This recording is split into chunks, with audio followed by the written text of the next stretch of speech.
You know how they say it's better to just hand over your wallet if you run into a mugger? Instead of surrendering their wallets, sea cucumbers choose to spit out some of their insides to fend off predators like crabs and fish. It's a natural defense mechanism for them, and they quickly grow those organs back in just a few days, thanks to special cells inside their bodies. It's not the only weird thing sea cucumbers do. They can actually breathe through their rear end. They have this thing called a respiratory tree that connects to their backside and sits right next to their intestines. So when they suck in water from their behind, it goes into that respiratory tree, letting them absorb oxygen directly into their fluids. Plus, sea cucumbers are the janitors of the ocean. They munch on whatever gets stuck in the sand on the ocean floor. Once they've eaten, they manage to clean out the sand, leaving it nice and tidy after they do their business. As for the clean sand, the stunning white sand beaches in Hawaii are actually a product of parrotfish number 2. These fish munch on algae from rocks and dead corals, and while they're chomping away, they also grind up the leftover bits of coral in their bellies. When they're done, they move their bowels, and voila! It all comes out as beautiful sand.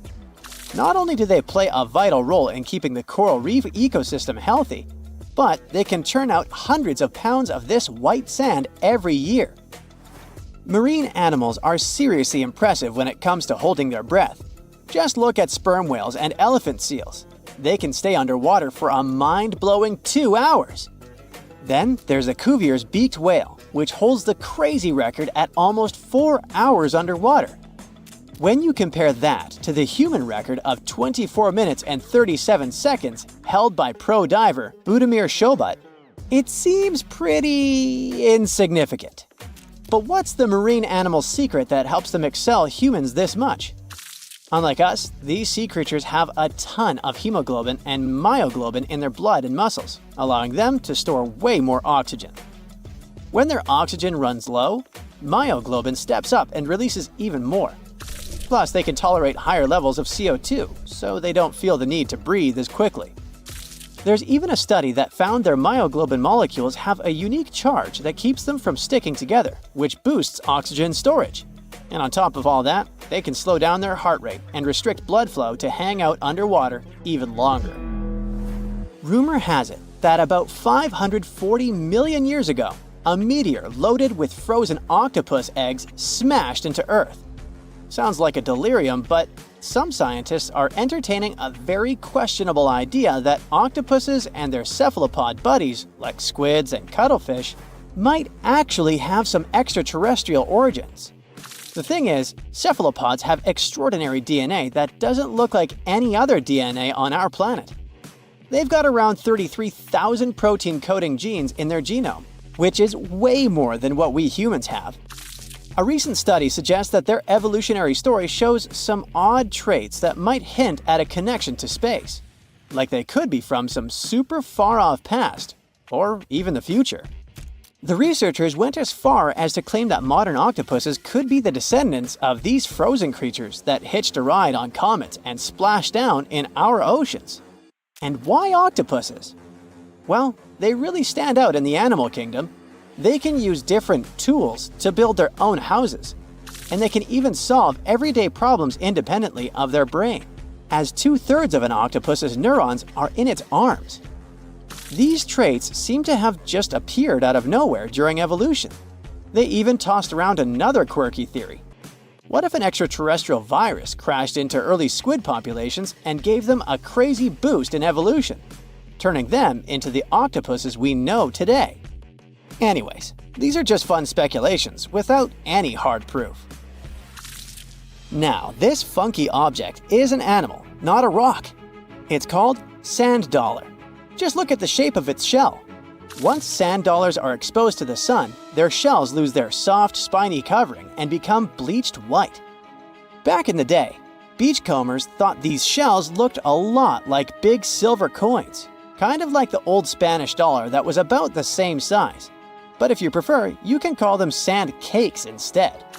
These quirky creatures have tiny spines on their surface, and they glide along the ocean floor. They use small tube feet that line the grooves on their underside to grab bits of food like plankton and algae, which they then send to their mouths. Inside, they have 5 triangular teeth that help them munch on their meals. In some Georgia folklore, sand dollars are said to represent coins lost by mermaids. Sand dollars have a unique talent for cloning themselves. They can do this for a bunch of reasons, like when a predator comes around. Some species of sand dollar larvae can actually split in half as a defense mechanism. It takes about 24 hours for them to clone themselves, and the new larvae end up being about 2/3 smaller than the original, which helps them hide from danger. Wait, is that a giant sea hot dog racing through the ocean? Sorta. Some scientists have joked that sperm whales seriously resemble enormous hot dogs. These massive creatures can take quick naps, standing up for about 10 to 15 minutes. They only sleep about 7% of the time, mostly between 6 p.m. and midnight.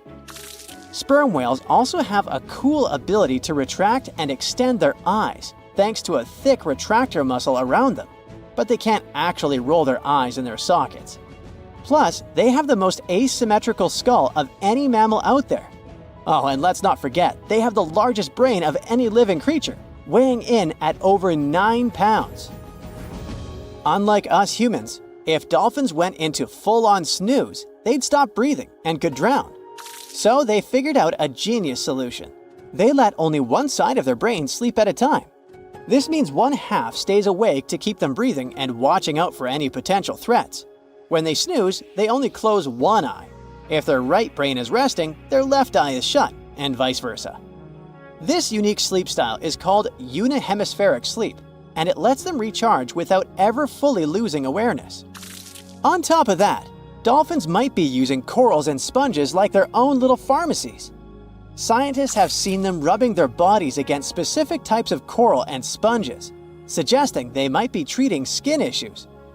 They've even spotted dolphins lining up to take turns at these spots, using corals like Gorgonian coral Rumphella aggregata, leather coral, and some sponges. What's really fascinating is that researchers have analyzed these corals and found they contain compounds that could help with dolphin skin conditions, which can sometimes lead to infections and lesions. Now, the big question is figuring out exactly how each type of coral helps dolphins, and if it really boosts their health overall. Sea urchins aren't exactly the Usain Bolts of the ocean. They move slowly by crawling with their tube feet and occasionally give themselves a little push with their spines. These little guys have just 5 teeth, which they use like a beak to scrape algae off rocks, which I'm pretty sure is the ocean's version of an all-you-can-eat buffet. But since all that scraping wears their teeth down, they're in a never-ending dental replacement program. Scallops are the underwater equivalent of the world's most confused security cameras, sporting up to 200 tiny eyes on their shells. These eyes are high-tech. They can even adjust their pupils to light. Instead of working like ours, scallop eyes have a unique setup. Light goes through a pupil, lens, 2 retinas, and then hits a mirror made of guanine crystals that reflects it back. Scientists were puzzled about how they see since their main retina often gets blurry light. But it turns out, scallops can change their pupil size by about 50%.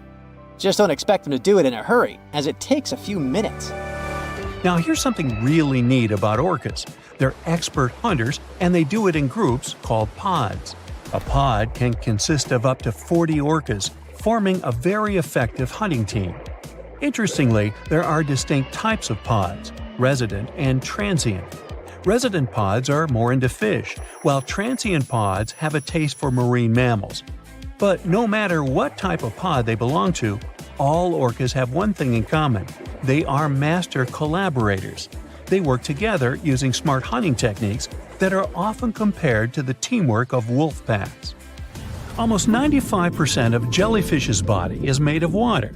For comparison, the human body is 60% water. It's probably not a surprise since jellyfish don't have a heart, blood, eyes, or brain. The other 5% of their body weight is proteins, muscles, and nerve cells. Jellyfish have been around for more than 500 million years. This makes them older than dinosaurs. These creatures haven't changed much, and today's jellyfish are pretty much like their ancestors. Electric eels have small eyes that are not so effective in environments with no light, so they mostly rely on their electric organs. Those consist of 6,000 cells. Eels use them to stow power, similar to batteries. These creatures use electricity like bats use their radars or dolphins their sonar. An eel can also produce enough electricity to power a panel of light bulbs. There's a small tropical archer fish that can learn to recognize human faces. This fish has an interesting ability to spit small jets of water from its mouth. Researchers showed the fish the image of two different faces placed side by side. One was unknown and the other was familiar. The fish was supposed to spit water at the familiar one. The creature took the right guess more than 80% of the time. There's such a thing as a sea unicorn. That's an animal called the narwhal. Its horn is actually a tooth that can grow up to 10 feet long. Manatees, also known as sea cows, are distant relatives of elephants. Their weight can go up to 1,000 pounds. These creatures are vegetarian and need to eat around 10% of their total weight on a daily basis. That's lots of sea salad. In some cases, manatees share space with alligators, but they get along pretty well. You can even find a photo from Florida where an alligator rides a manatee's back. Frogfish have special fins that help these creatures walk along the sand. They're very useful in shallow waters. A ghost pipefish is hard to see, but once you spot it, you're bound to get really surprised. Its head makes up over 40% of its body. Crabs don't feel like wasting time on such formalities as putting foods in their mouth. That's why they taste it with their feet, which is where their taste buds are. Marine iguanas are the only lizards on our planet that like spending time in the ocean, even though they mainly live on land. They're herbivores that feed in shallow waters and swim like snakes. Iguanas use their long claws to hold on to the bottom when they need to graze. Green turtles can cross over 1,400 miles when migrating. They try to find the perfect spot to lay their eggs. Penguins sort of fly when they're underwater, reaching a speed of 25 miles per hour. More than 5 million years ago, I've heard, I wasn't around then, deep-sea worms and humans had a common ancestor. So we still share 70% of our genes with these creatures, and with sea stars, squid, and octopuses. Now, octopuses are in fact incredibly old.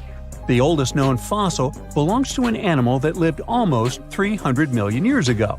FYI, this is before our dinosaur buddies roamed the Earth. Wait, there's more! Octopus arms have a mind of their own. That's because 2/3 of their neurons lie in their arms, not in their heads. This means that their arms can problem solve how to open a shellfish, while their owner is worried about other stuff entirely. Talk about ninja-level multitasking. Oh, and like other animals, such as chimpanzees and dolphins, octopuses have proven to be good at maneuvering tools, like picking up old shells and using them as a temporary home. Now, of course, the most intelligent animals on our planet are humans, according to humans. But we don't seem to give pigs enough credit.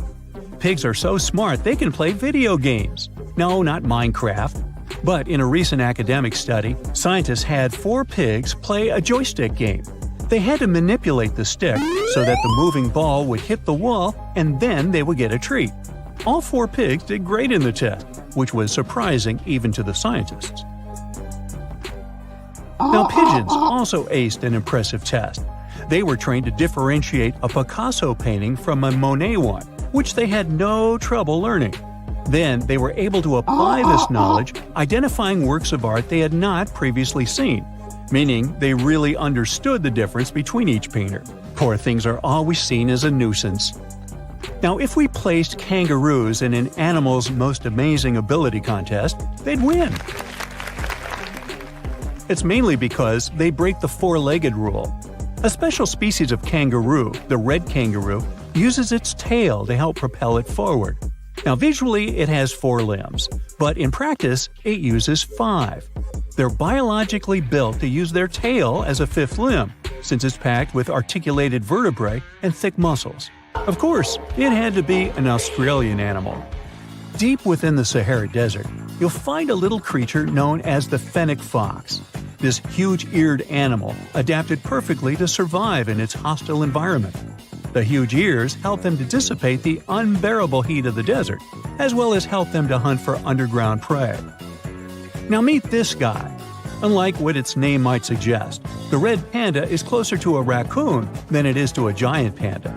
You'll find a lot of these cat-sized creatures in the Himalayan region, hopping from tree to tree and bundled together trying to keep warm in the harsh weather.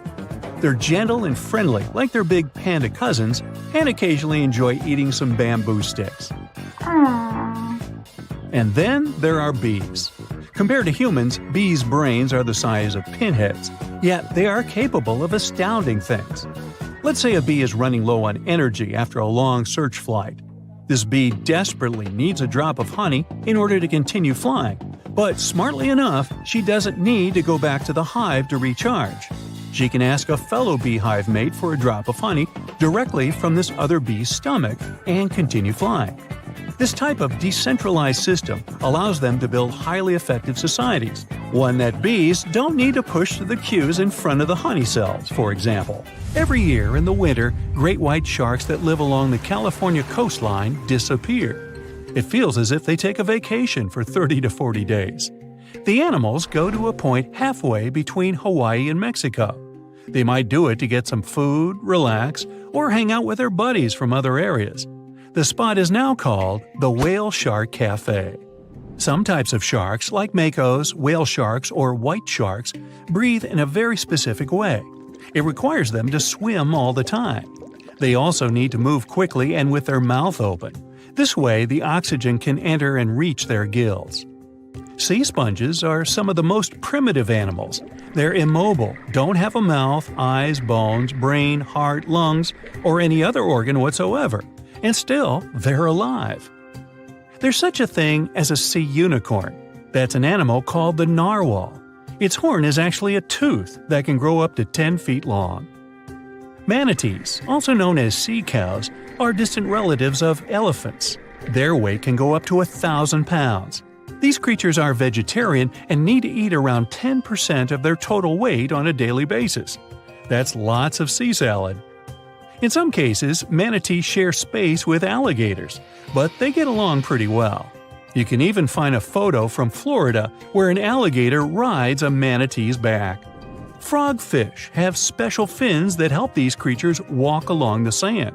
They're very useful in shallow waters. A ghost pipefish is hard to see, but once you spot it, you're bound to get really surprised. Its head makes up over 40% of its body. Crabs don't feel like wasting time on such formalities as putting foods in their mouth. That's why they taste it with their feet, which is where their taste buds are. Marine iguanas are the only lizards on our planet that like spending time in the ocean, even though they mainly live on land. They're herbivores that feed in shallow waters and swim like snakes. There's something known as the orange cat behavior, and apparently it's not just a meme. So far, scientists have been able to understand that coat color is connected to a feline's gender. And since orange is an X chromosome, orange cats are usually males, like Garfield. The so-called orange cat behavior describes ginger cats as agents of chaos.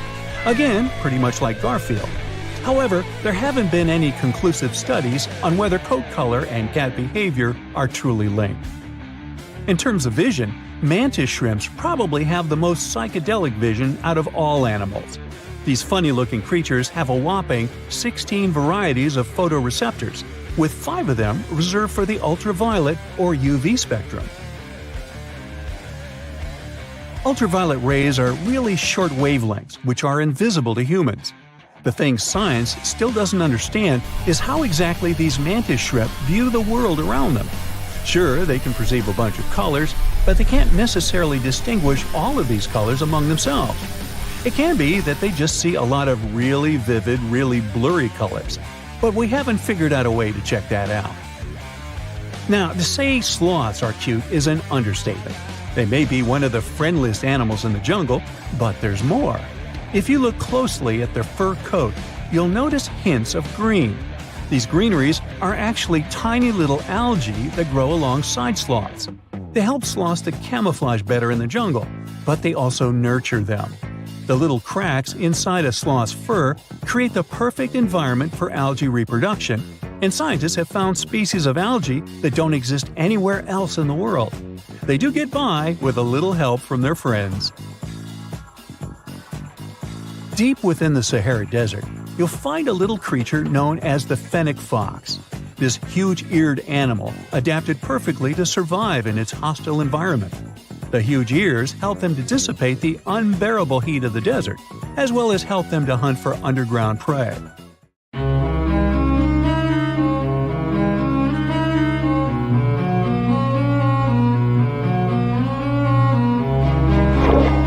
Question for you. Do you think Atlantis could be real? It remains as one of history's greatest mysteries.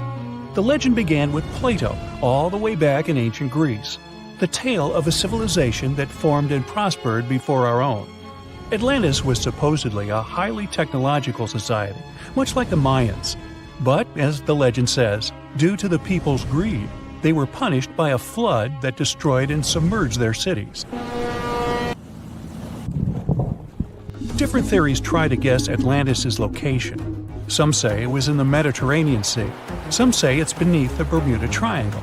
But, as science has shown us, Atlantis may be only an allegory for humankind. Today, you'll discover several amazing underwater cities that you have never heard of. They existed indeed, and are not just a myth. We're taking you on an excursion to the underwater city of Baia, which is on the coast of Italy. Known as the Las Vegas of the Roman Empire, Baia was a resort city. The Roman elite traveled there for recreation. Imagine an open-air spa. That was Baia.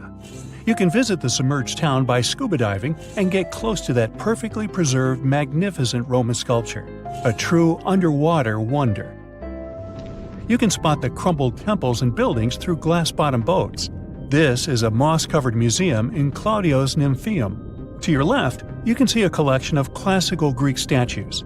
Swimming down the Via Herculeana, you'll arrive at Villa Aprotio.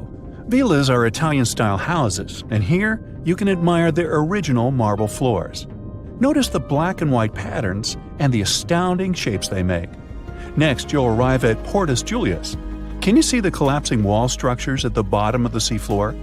You'll see well-preserved columns and limestone floors. Behold the ruins of the thermal baths of Lacus. The remaining multicolored mosaics are something great to see. You'll see their orange, blue, and green tiles if you get close enough.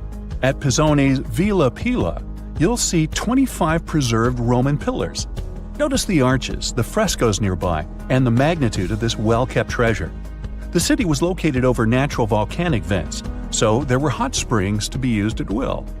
People went there looking to have an excellent time. And when I say people, I mean some of the great Roman emperors we learned about in school: Nero, Cicero, Caesar. But around the 8th century, the city was sacked and the luxurious town was abandoned. Slowly, the water level rose and the city started to drown. You are on a summer vacation off the coast of Greece, 4 hours outside of Athens, in the Peloponnese Peninsula on Pavlopetri. You dust off your snorkel and head for a free dive on a bright sunny day. Sometime into the dive, you start noticing patterns on the seabed. 13 feet below the surface, the outline of familiar objects starts to appear, one by one. As you continue swimming, what looks like the outline of an entire city emerges before your eyes. You wonder, how could water have taken the whole city? Rocks are perfectly aligned into what appears to be the foundation of a building. Nicholas Fleming, a British oceanographer on vacation in Greece, was the person that discovered Pavlopetri. He was documenting the seafloor artifacts. The team found the site filled with pots, storage vessels, and tools. A quern stone, for instance, is a tool used for grinding grains and turning them into flour. Multiple amphoras, which were found then, indicate that this settlement dated back to the Bronze Age, 5,500 years ago, when people started living in towns. The settlement is believed to have lasted for over 2,400 years. Pavlopetri is considered today the oldest submerged town yet found, and it's impressive that it wasn't a simple village. It was a vibrant port city with stone-built buildings, a marketplace, streets, and even squares. Let's continue our exploration and find secrets in other underwater cities. You are diving off the coast of the Ryukyu Islands. Pacific waters are far from smooth. There's a strong current pulling you into the deep sea. Suddenly, you see a huge structure thanks to the sunlight shining down on the seabed. At first, it looks like Machu Picchu's ruins across the globe in Peru. As you approach it, you slowly figure out its form. A pyramid-shaped structure, arches, staircases. It's something that could have easily been a palace or castle. Could this also be a sign of human activity? What you just saw is known today as the Yonaguni Monument. It also goes by the name of Japan's Atlantis. The entire monument is about the size of 5 football fields and the height of a 5-story building. Its most surprising feature is its expansive terraces that host large crowd gatherings. Explorers and scientists believe that Yonaguni dates back to 10,000 years ago. But whether it is a man-made structure or a natural formation is still under debate. For Japan's top marine geologist, Professor Masaki Kimura, Yonaguni is the heritage of a lost civilization. Kimura has dived into exploring the ruins over 100 times over the past 10 years. According to him, there are clear signs of human activity down there. The triangle pool, located on the monument's surface, is a triangle-shaped concave that is a historical symbol of water fountains in the region. There is also a giant turtle carved on the eastern side of the structure. And according to Kimura, turtles have an important cultural meaning. Several pieces of stone tools have been recovered from the site. Their estimated age dates back to 10,000 years ago. However, not all scientists are convinced of the same. For many, Yonaguni is the result of thousands of years of erosion. The fact that the monument is composed of one massive rock leads them to believe that it is not human-made. The defined edges and flat surfaces resemble a natural formation occurrence in Northern Ireland, known as Giant's Causeway. A series of interlocking basalt columns look like the ruins of a palace, but they were the result of volcanic activity in the region. Well, stay tuned for more underwater discoveries. The next stop on our voyage is one of today's most famous underwater cities that has turned into an underwater archaeological park. The city of Port Royal in Jamaica exists today only below the surface. But in 1692, it was one of the wealthiest cities in the Western Hemisphere. Port Royal was the center of the British Empire at the time, and an important trade city that attracted people from all over. It was also home to real-life pirates of the Caribbean. On the morning of June 7, 1692, the people of Port Royal met a different fate than they probably expected. The bars and restaurants beaming with life woke up shaking. People were taken out of bed with the power of a massive earthquake, estimated today at 7.5 on the Richter scale. One survivor says he saw the earth opening up and swallowing the town whole. What he said could be true, as the city was mainly built over sand. The ground sucked buildings, roads, and everyone above. Geysers erupted, and finally, waves as big as 10-story-high buildings hit the city. About 33 acres of the city disappeared underwater, and amazingly, most of its 17th century remains lie in good condition under 40 feet of water. In the ruins, archaeologists have found taverns, storage rooms, kitchens, and recreational buildings used for diverse purposes. You can see a grand lion statue, a submerged bridge, and many picturesque arches. Now, do you fancy a trip to India? Just outside its coast lies another sunken marvel. A site known as the Lost City of Cambay is located on the Gulf of a similar name. It remained hidden until 2001, when the National Institute of Ocean Technology did a routine water assessment. With sonar technology, which sends a wave of sound to the bottom of the sea, they found something far beneath the surface. Images showed well-defined geometric shapes spread along a 5-mile stretch. The remains found dated to more than 9,500 years ago, meaning that this civilization was lost at around the end of the Ice Age. Debris recovered from the site included construction material, pottery, beads, sculptures, and even bones.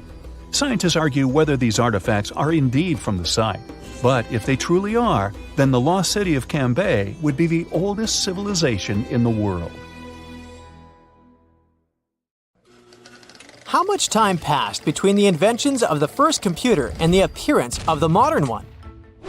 The first electronic computer in history is the ENIAC, Electronic Numerical Integrator and Computer. It was invented in 1945 by American scientists. But there's an older machine. It's the Babbage difference engine. English engineer Charles Babbage built it in 1822. This means more than 200 years have passed since the first computer, and we would have thought so if, at the beginning of the 20th century, divers hadn't discovered a computer more than 2,000 years old. In 1900, a group of divers searched for sea sponges in the Mediterranean Sea between the island of Crete and mainland Greece. But instead of sponges, they found sunken treasure ships. It was one of the most significant archaeological finds of that time. At the bottom were Greek marble sculptures and many other artifacts. Among them, divers found a strange piece of stone the size of a large book. They ignored it and put it with other finds in the museum. A few months later, archaeologists began to study the block and discovered that a strange object with bronze gears was hidden inside it. This shocked all scientists because, according to historical data, such things could not exist in ancient Greece. The technologies of that time were not so developed. Scientists started studying this object and realized they had no idea what it was. They called it the Antikythera mechanism, and they had been trying to unravel its purpose for over 100 years. The fragility of the object added complexity. It had been underwater for a millennia. Its internal instruments were damaged, and when scientists touched them, they fell apart. Over many years of research, the object has split into 82 fragments, becoming a real puzzle for scientists worldwide. They found out that it was a machine designed for astronomical calculations. With the help of X-rays, computer tomography, and virtual modeling, people could partially recreate the image of the mechanism. It was a complex structure consisting of 30 rotating gears that turned the dial. The whole mechanism was set in motion with a hand crank. All this was necessary for the ancient Greeks to track the positions of the moon and the sun and calculate the time of eclipses and the Olympic Games. It's as if Silicon Valley was in ancient Greece and the best minds united to create a revolutionary startup. The Antikythera mechanism showed that people in the distant past had excellent knowledge of astronomy and technologies for studying the starry sky. Considering that time, it was not just a machine, but a supercomputer. People entered data into it and got the result after the complex calculations it performed. In 2016, scientists found an inscription on the device containing more than 3,000 symbols. It was something like a manual for use. The text had information about eclipse colors, celestial body movement, and astrological predictions. It was like a reference list of all the events that happened to the planets in the sky. The Greeks realized that all astronomical bodies in the starry sky moved along the same routes. That is, they had orbits close to the plane of motion of our planet around the sun. Ancient astronomers couldn't calculate the path of their movement, so they created the Antikythera mechanism. This was one of its main functions. The researchers found confirmation of this version in the words of the Roman lawyer Cicero. In one of his quotes, there was a mention of a computing machine created by mathematician Archimedes. According to Cicero, the machine could depict the movement of 5 stars called wanderers. At that time, people called celestial bodies that way. Archimedes had lived before the Antikythera mechanism was invented, but perhaps he created the drawings that became the basis of the device. The mechanism worked, and when you turned the handle on it, it rotated the gears in the front and rear parts of the device. And then, the dial showed you the direction of movement of space objects. Besides, the machine had an astronomical calendar inside and tracked the time of sporting events, such as the Olympic Games, and also helped to calculate the exact time of the eclipse. Apparently, the Antikythera mechanism was something like a powerful organizer used by scientists or wealthy citizens of Greece. But what is most unusual is that its creator probably installed the function that changed the observation properties depending on the observer's location. This means that ancient astronomers had to enter different coordinates in different areas for the correct result. NASA computers can do all these things today. These expensive multi-million-dollar devices work with electricity, chips, processors, and thousands of other things. And the ancient Greeks achieved the same result 2,000 years ago with the help of this small device. This changes the idea of the technologies of ancient Greece. People of that time had plumbing and used steam to control some equipment. They were developed, but no one expected them to go so far. Archaeologists were sure that people of ancient times used giant rough gears to operate windmills. And now, it turns out that they could create small and complex mechanisms that modern scientists couldn't figure out for 100 years. Divers continue to study the seabed where the Antikythera mechanism was found. They have already found other items, such as nails from the ship and a bronze ring. Such underwater excavations are dangerous and complicated, so the research takes a long time. Experts think that the Antikythera mechanism was not a single copy. Perhaps the ancient Greeks made the same or similar machines. Maybe they're hidden somewhere or were melted down to create something else. In those days, bronze was a costly metal, so when ancient astronomical computers broke down, people could melt them and sell the metal.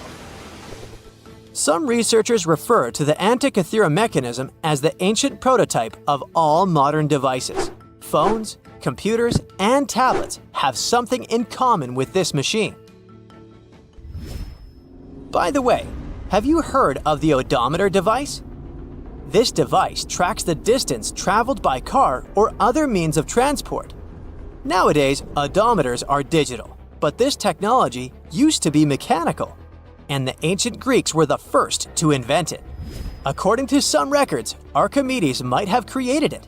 The Roman later adopted this device for use during long journeys to aid in road construction. The ancient Greeks were the first to attempt to understand the rules of geometry. The Babylonians and Egyptians used geometry in different spheres of life. However, the Greeks decided to use logical reasoning to establish the rules and formulas that we still use today. Archimedes observed that when a solid object was immersed in water, it displaced a mass of water equal to the volume of the object. Have you heard of the Hippocratic Oath? This document is read aloud by all doctors before they start practicing medicine. For us, concepts such as confidentiality between a doctor and a patient seem commonplace, as well as a doctor's duty to always try to cure and save people's lives. But all of this was invented by ancient Greek Hippocrates. In addition to the famous oath, he was one of the first to make a scientific leap in medicine. In ancient times, people viewed illnesses as punishment for bad deeds. But Hippocrates discovered that diseases were natural and that the human body could react differently to them. This may seem obvious now, but the ancient Greeks reached this conclusion in 460 BCE. Aristotle was the first to suggest that our planet is a sphere, and thanks to him, we enjoy movies, TV series, and performances. The ancient Greeks invented theater in the form we know it today. Aristotle wrote the first rules of drama in history, which guide directors and screenwriters on how to keep the viewer's attention. Greek writers created plays in various genres, including tragedies, satires, and comedies. All of this contributed to the formation of Western culture, and that's why many directors enjoy staging ancient plays. And this is only a small part of what the Greeks invented. Therefore, it's quite logical that they were able to create the Antikythera mechanism. Okay, let's face it, we humans are pretty ordinary.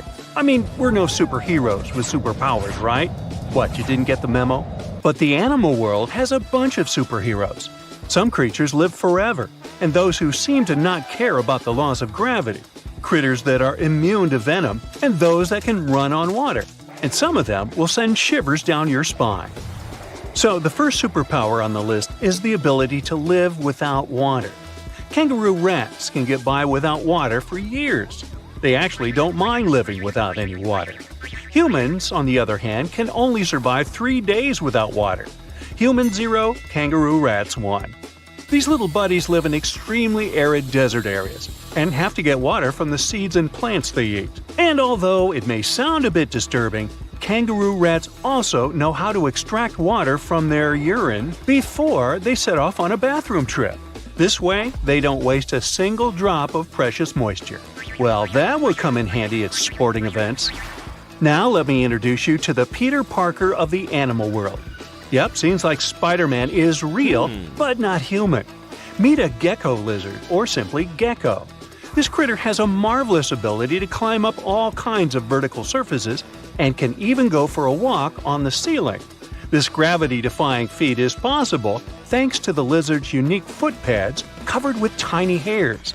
They can cling to almost any kind of surface, no matter whether it's smooth, hard, rough, or soft. One more fun fact about these guys is that they lack eyelids, so they always keep an eye wide open for what's going on around them. If you wonder how they keep their eyes protected, here's the answer. Their eyes are covered with a transparent membrane, the cornea. Sure thing, they can't close their eyes, and if they have something in their eye, they simply lick it off. Right, they clean their eyeballs by licking them. I guess that's another superpower. Any supersonic superpowers here? Sure.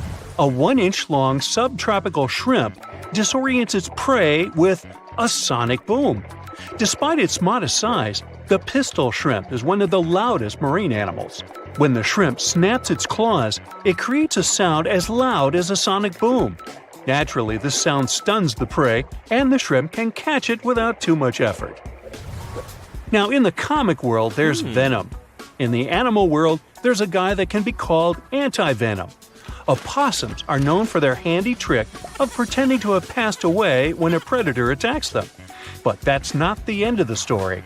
These guys are also immune to rattlesnake and pit viper venom.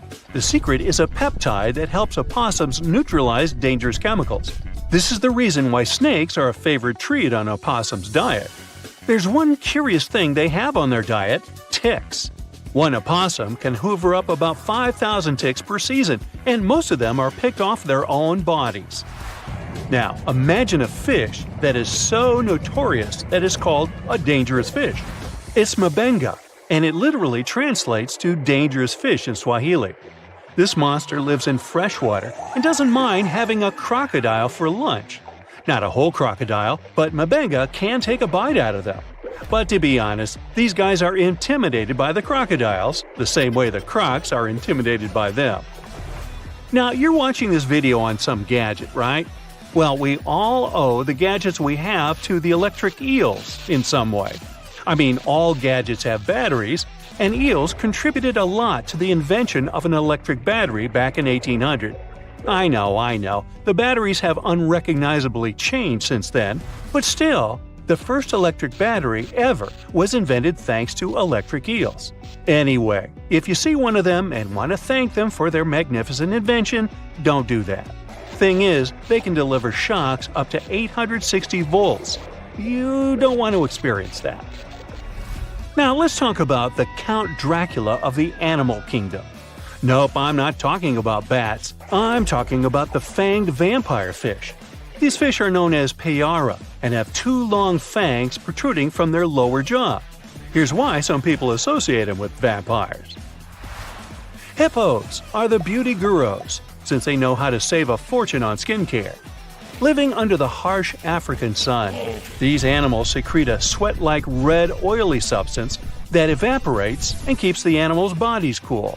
Besides, the fluid works as a moisturizer, sunscreen, and antibiotic all in one.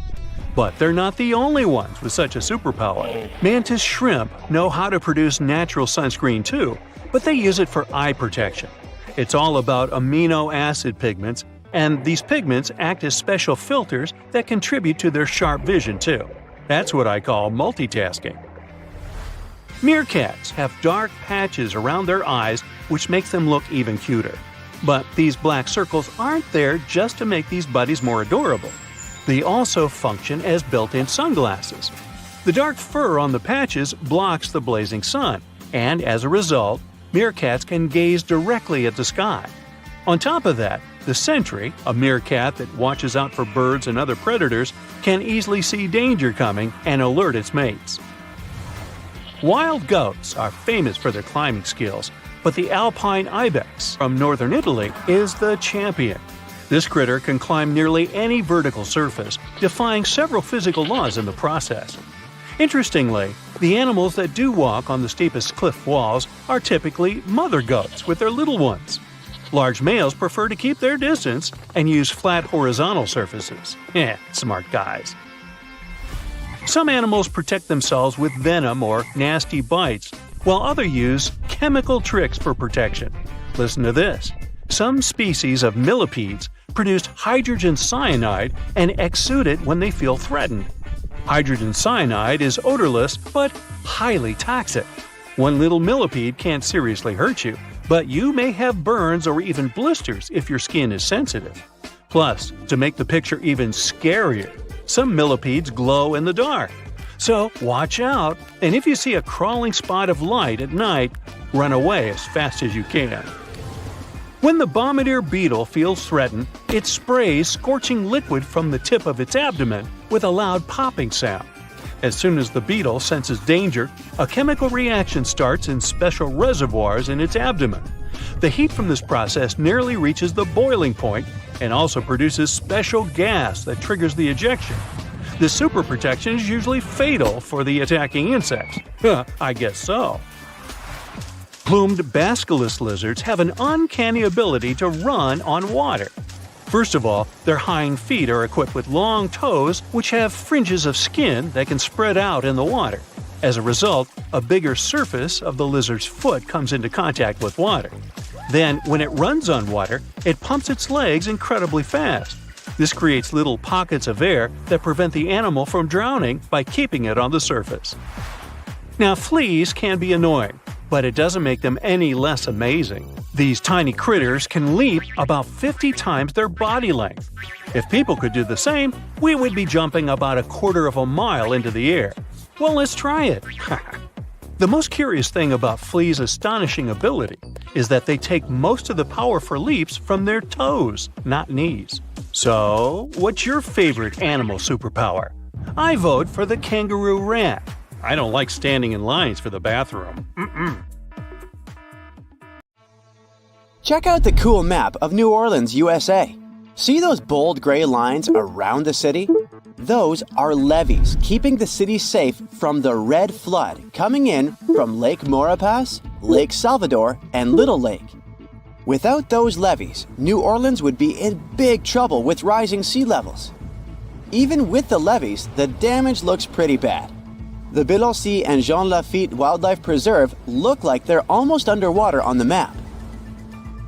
New Orleans is not the only city in the U.S. that's at risk of going underwater.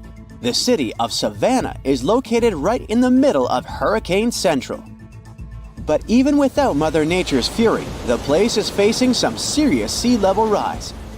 The Savannah River to the north and the Ogeechee River to the south might both overflow into the surrounding marshland. And that's not even the worst part. By 2050, there may be massive floods every year that will make history books look boring. Sorry to break it to you, but Miami is on the line too. The Sunshine State is shelling out around $4 billion to stop things from getting worse, especially in Miami Beach, a hotspot for tourists. As of now, over 1,200 houses are at risk of flooding.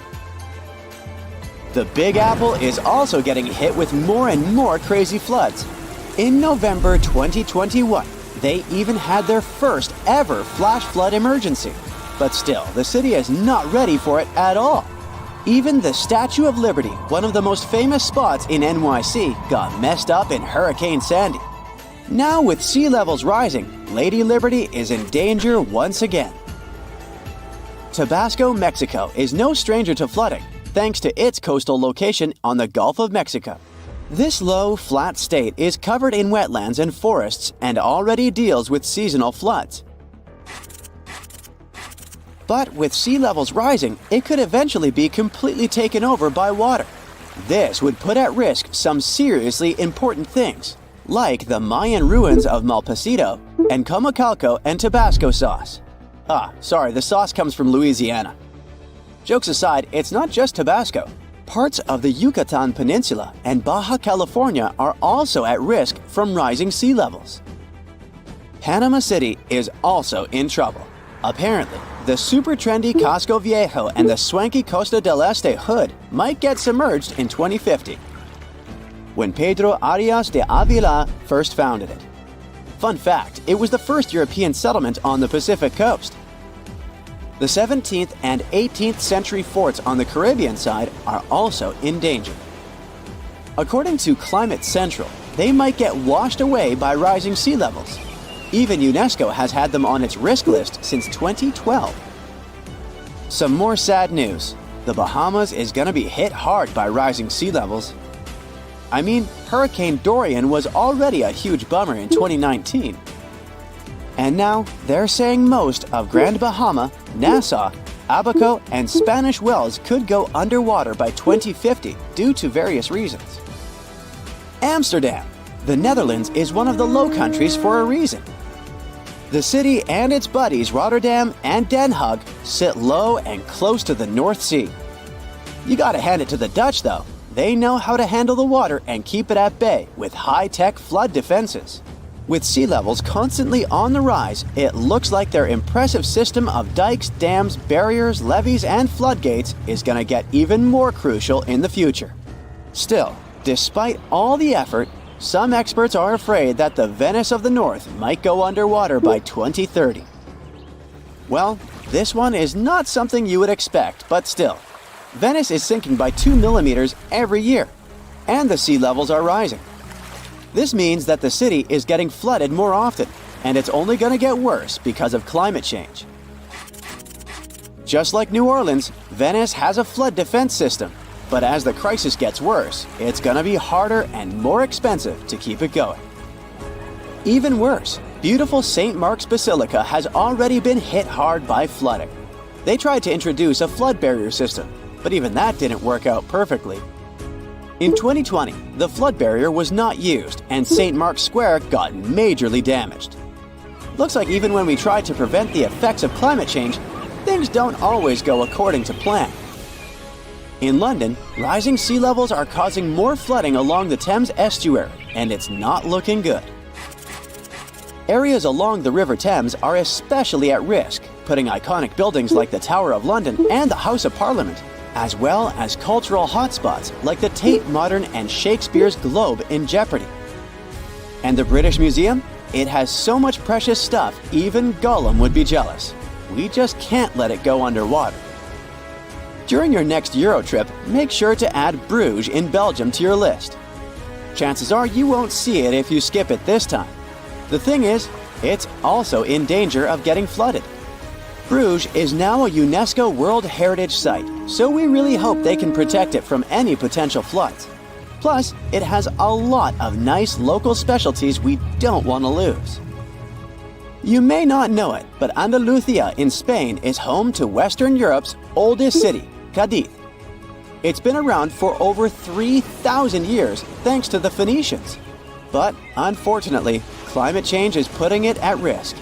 Rising sea levels might flood the city's cobblestone center, beautiful tree-lined plazas, and historic sea fortifications. And it's not just Cadiz. Parts of Andalusia are in danger of flooding too. Well, seems like one more destination must be added to your bucket list. Ho Chi Minh City, and especially its eastern marshy districts, are at risk, just like all the other places mentioned before. And it looks like the whole city is going to have a tough time with the Mekong Delta. While the main part of the city probably won't be completely submerged by 2030, flooding and storms are definitely going to become a big problem. So, it turns out that Bangkok might be in some hot water due to global warming. Literally, a 2020 study says that Bangkok could be one of the cities most dramatically affected by rising sea levels. It's sitting pretty low at just 5 feet above sea level. And to make things even more interesting, it's sinking at a speedy rate of an inch per year. And the cherry on top? The soil it's built on is super dense clay, which means it's basically a flood magnet. By 2030, parts of Bangkok, including the main airport, might have to get used to living underwater. The next city at risk is Kolkata, India.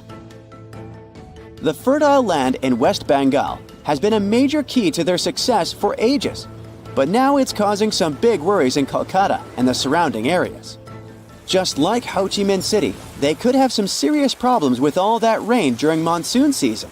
And the map of what could happen in 2100 is pretty scary stuff. The next destination is Shanghai, China. It's literally translated as the city on the sea, but it might actually end up under the sea. Climate control data is flashing red warning lights for this megacity, making it one of China's most at-risk cities. The Yangtze Delta, where Shanghai sits, and the Pearl River Delta, home to the Guangzhou, are both in hot water too, with lots of people living on low-lying land that might get flooded. The Maldives, a luxurious group of islands, already get flooded every year. Experts think they might lose 80 or even more % of their islands in the next 30 years. The Maldivian authorities aren't taking any chances though. They're already making plans to buy land in other countries, just in case they need to relocate the whole population. Most of the ocean is still shrouded in mystery, whether we're talking about dark corners or creatures that are hiding in the depths. But sometimes it gives us a peek into scary things it hides in its cold, dark depths. Like when you hear on the news that there are some deep-sea creatures washed ashore after a powerful storm once again. Some just look weird, while others are real monsters that live at depths of more than 3,300 feet. The coldest and deepest parts of the ocean have created one specific phenomenon called gigantism.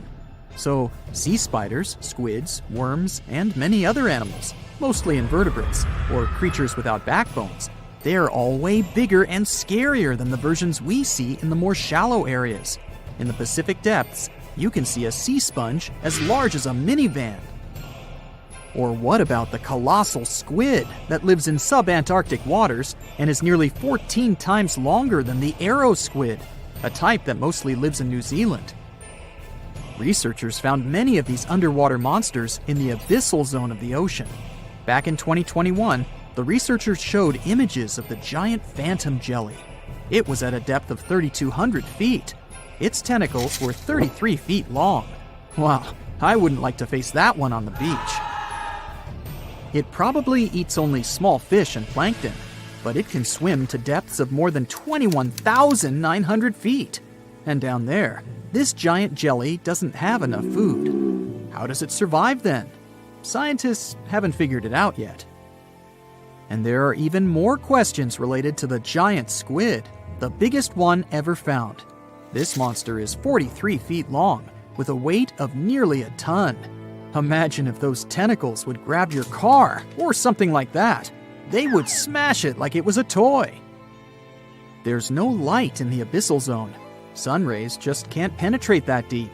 So there's no algae or underwater plants there.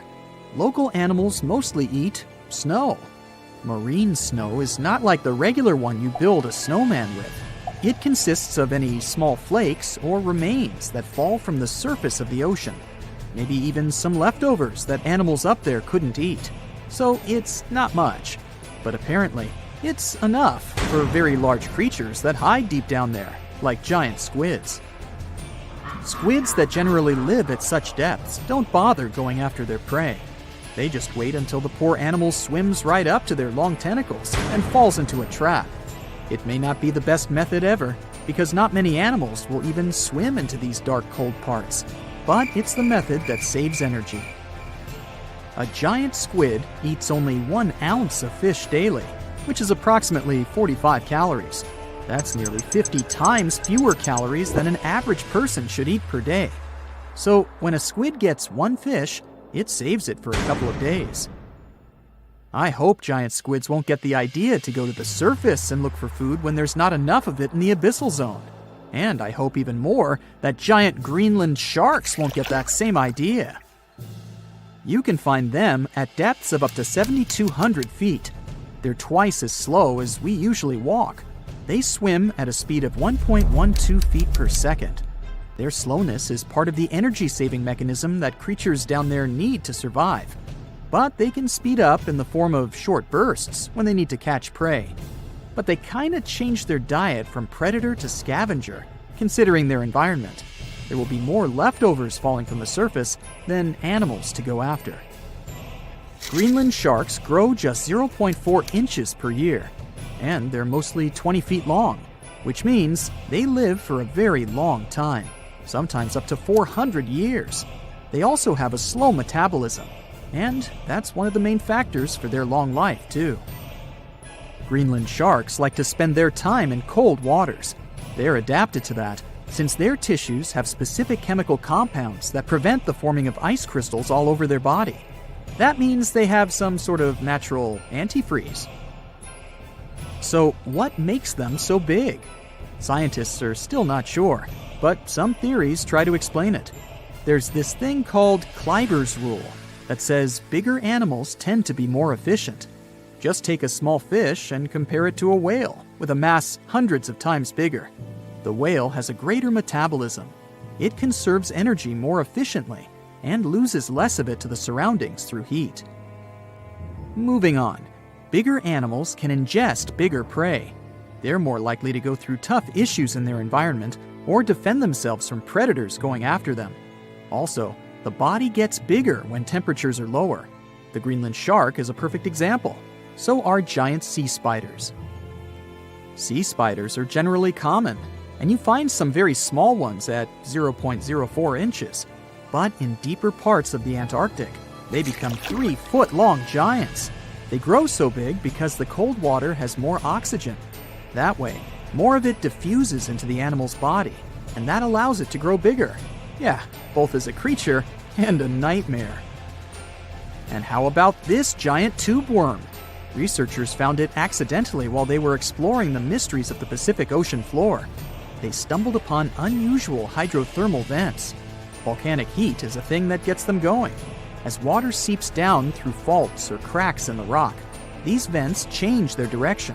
When the water gets out of the vent, it's rich in different minerals and chemicals. Most animals wouldn't survive being around this toxic soup of chemicals, but not these tube worms. They came as a true surprise, because not only are they not bothered by these toxic vents and the almost boiling temperature of the water, but they developed entire ecosystems there. They're unique because they don't need sunlight to survive. Instead, small bacteria are their main source of energy. That bacteria gets their energy directly from these toxic chemicals. So it's not photosynthesis, but a process called chemosynthesis. And these tube worms don't have mouths. These bacteria live inside them. Strange story, huh? Plus, these scary worms reach up to 8 feet. Giant isopods are no better either. They lurk at the depths of the ocean of 1,640 feet or more below, far away from the sunlight, looking like some monstrous wood lice. They spend most of their time on the seabed, hoping to find some food falling from higher levels of the ocean. Check out their small hooked claws at the ends of their legs. Isopods use them to remain more stable while moving around the ocean floor. Since there's no light, they have long antennae that help them feel their way around. These sensory antennas are about half the length of their body. Giant isopods have pretty big eyes compared to their body size, too. They can grow over 12 inches from head to tail. And these fellas are really patient. Remember how we said animals down there rarely get food? Sometimes they need to wait for years to get a proper meal. That's why their metabolism is amazingly slow. 5 years later. They can go for 5 years without eating anything. Imagine that. I get hungry just talking about this. In 2006, a biologist did research to compare the differences between the shallows and the deep sea regions. He realized the deep sea mirrors the island rule. First, isolated parts of land develop biodiversity you won't find anywhere else. Second, small-bodied life there grows much bigger when it's isolated, compared to life on large land masses. Resources are limited, but also competition and predators. And we don't know much about these deep-sea creatures. It's too expensive and too complicated to carry out such research, So we'll just wait for more raging storms to show us at least part of the monstrous world cold ocean depths hide. More than 50 ships and 20 planes have disappeared in the Bermuda Triangle since the middle of the 19th century. This region isn't put on any paper map and is not an official region of the Atlantic. This massive water area is located not far from the southeastern coast of the US and still scares many sailors. But you aren't afraid and want to prove that there is nothing special in this place. You sail to the center of the Bermuda Triangle on a small fishing boat. You turn off the engine and wait. Several hours pass. The sun goes below the horizon. Night comes. You're about to return to the shore, but suddenly it becomes too quiet. Then you hear a splash of water. You look overboard and see hundreds of fish swimming to the surface. Something big scared them away. Something that comes straight from the depths. The next second, you notice big sparkling eyes and long tentacles reaching for the boat. It seems that one of the most terrible myths about the Bermuda Triangle turned out to be true. A huge squid dragging ships to the bottom. Stories about these squids appeared long before the emergence of the Bermuda Triangle myths. For centuries, sailors from Norway and Greenland told stories about a scary sea monster, the Kraken. In those stories, the Kraken broke the decks of ships with its giant tentacles and dragged them to the bottom. The approach of this creature is impossible to see since it's coming to you not from the side, but from below. But all these were just stories. Only in the 19th century, scientific evidence of the existing of these monsters appeared. A beak of an unknown squid was found on the coast of Denmark. The size of the find was about 3 inches in diameter, which is about the size of a human palm. Then, it became clear that the Kraken was real, and it's just one variety of giant squid. Since then, more than 21 species of giant squid have been described, but the first video with this monster was recorded in 2004 in the waters of North Atlantic, not far from the Bermuda Triangle. Marine biologists used a lure to draw the squid out of the depths. The huge monster was about 30 feet long, which is about half a subway car. It suddenly appeared out of the ocean darkness and quickly attacked the lure, squeezing it with its tentacles. After that, many cases of squid have been recorded on photos and video. Huge squids were washed up on the shore, swam past ships. According to some records, the largest monster ever found was 59 feet long and weighed almost a ton. This is the size of a big bus.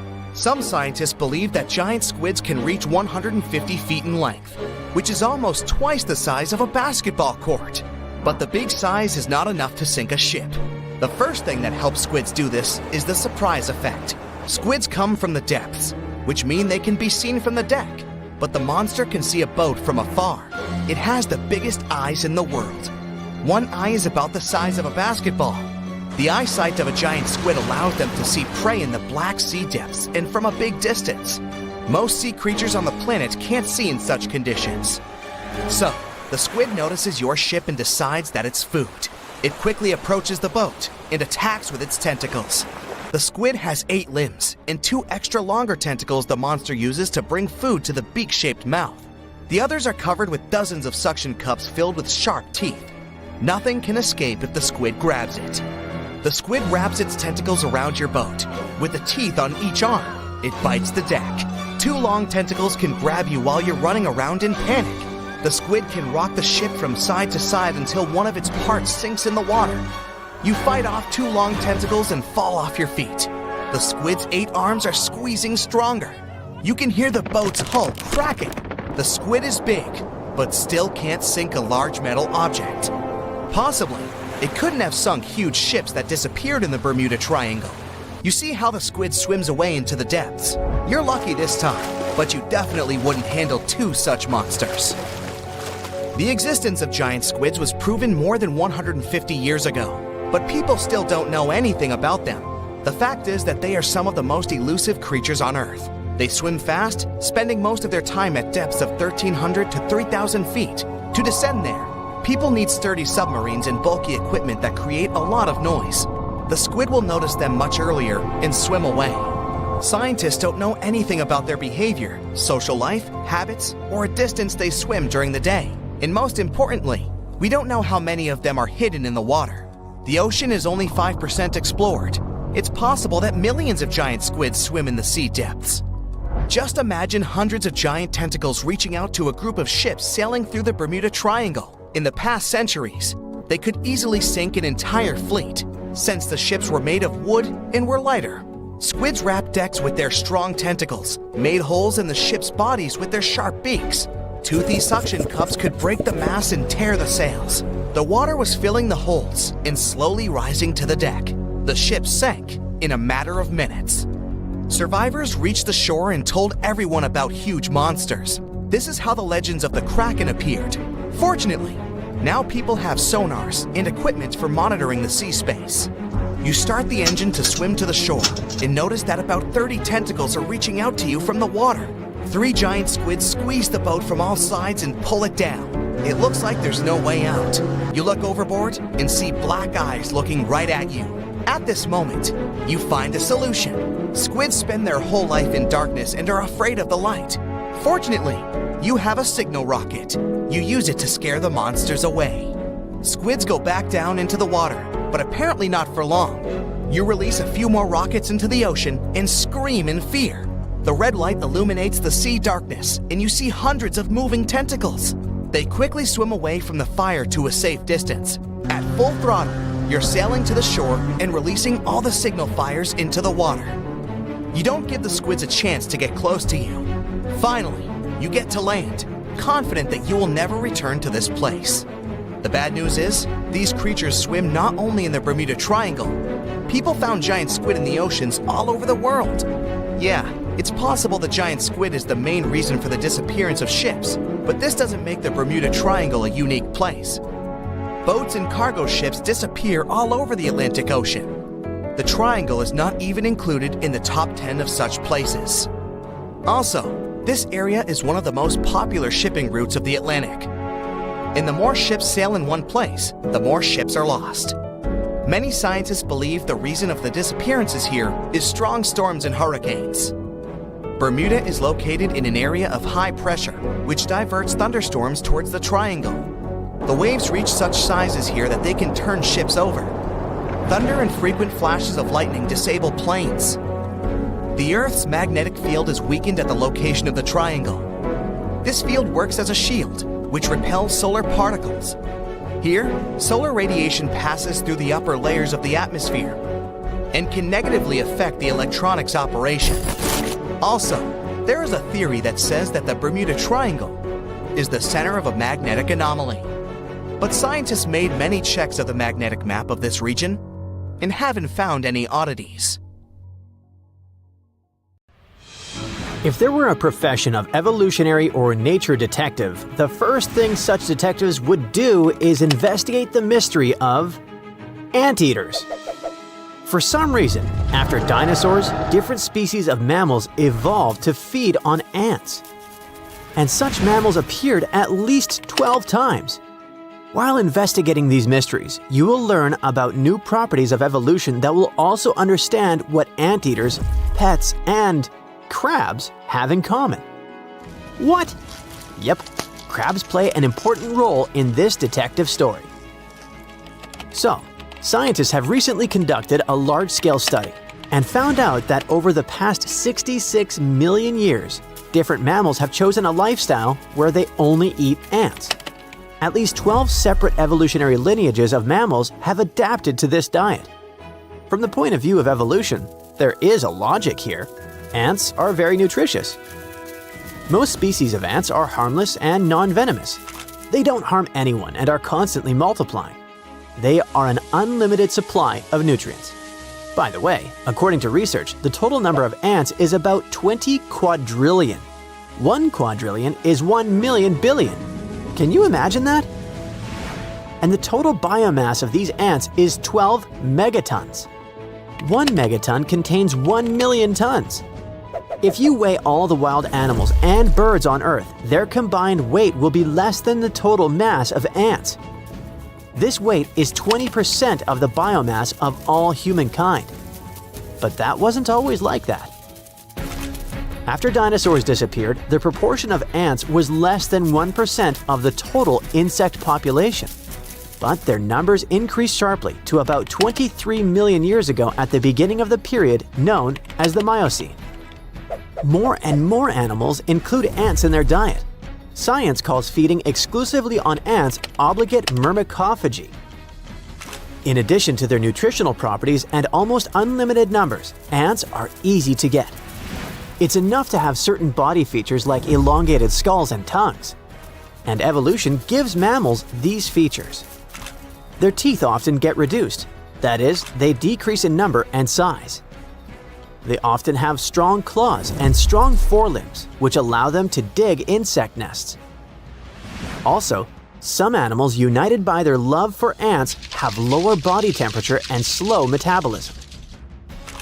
And what's so special about ants? It's a food rich in protein and fat. They're small, but there are a lot of them, and animals probably feel sated after such a dinner. So, eating ants is like a cheat code for survival in the natural world, which few species know about yet. To discover this phenomenon, scientists conducted a review of more than 600 scientific sources and compiled a database on the eating habits of almost 5,000 species of mammals. Then, they divided these species into 5 categories depending on their diet. Here they are: obligate myrmecophages, carnivores, insectivores, herbivores, and omnivores. After that, biologists placed these categories on the family tree of animals to trace how their eating habits were formed over tens of millions of years. It sounds like a lot of painstaking work. It's worth paying respect to the scientists who are so eager to study our planet.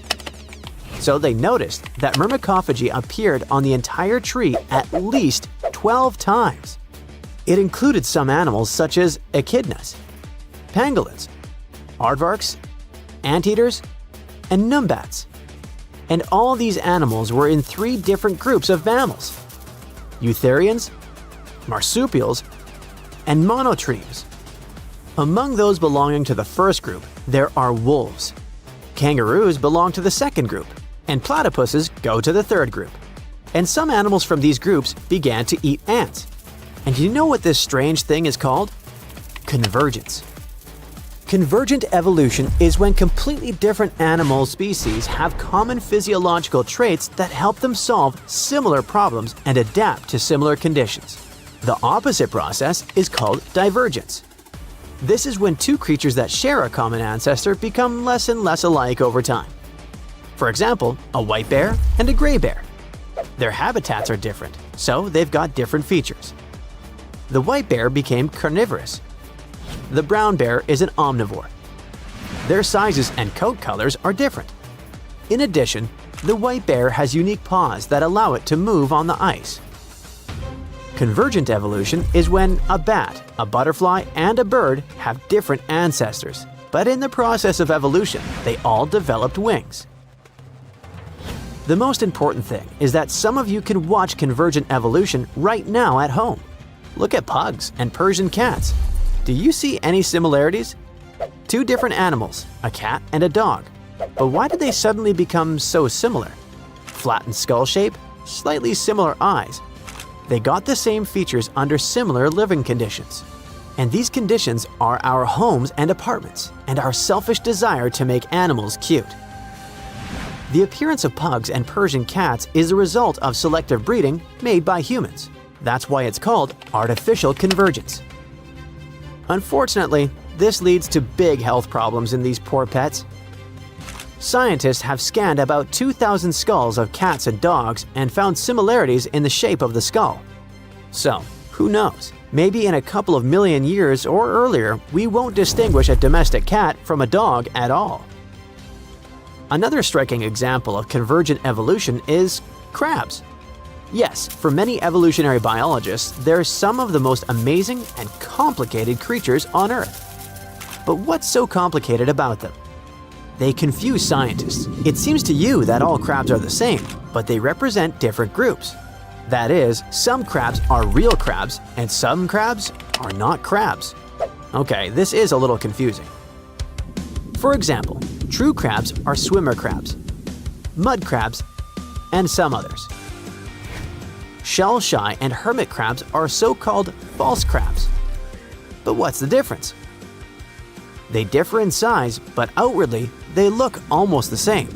Claws, eyes, walk. The difference is in the legs.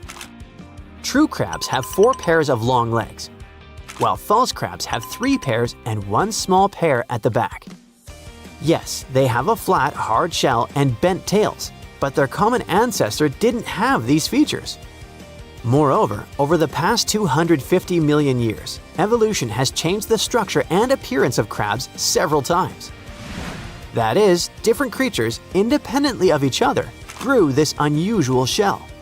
It looks like there's a sample of an ideal shell for living in certain places with water. And different animals get this sample on their backs. And the shell is not the only thing. Scientists have come up with a term that stands for crabinization. It's carcinization. When an animal loses its crab-like form during evolution, it's called decarcinization. Considering all this stuff, a question arises. In the case of anteaters, it's clear why some mammals have elongated muzzles, strong front paws, and long claws. It's easier to get ants with these features. But why has nature made many animals look like crabs? What is the evolutionary advantage of the crab shape? Scientists have several ideas. Carcinization gives animals a hard, calcified shell that protects them from enemies. Walking sideways allows them to be agile and fast. Moving this way, they don't lose sight of the enemy that's chasing them. But there are exceptions here. Spider crabs walk straight, and hermit crabs, which are not real crabs and are not carcinized, walk sideways. Scientists don't have a clear picture and can't name the exact reason for carcinization.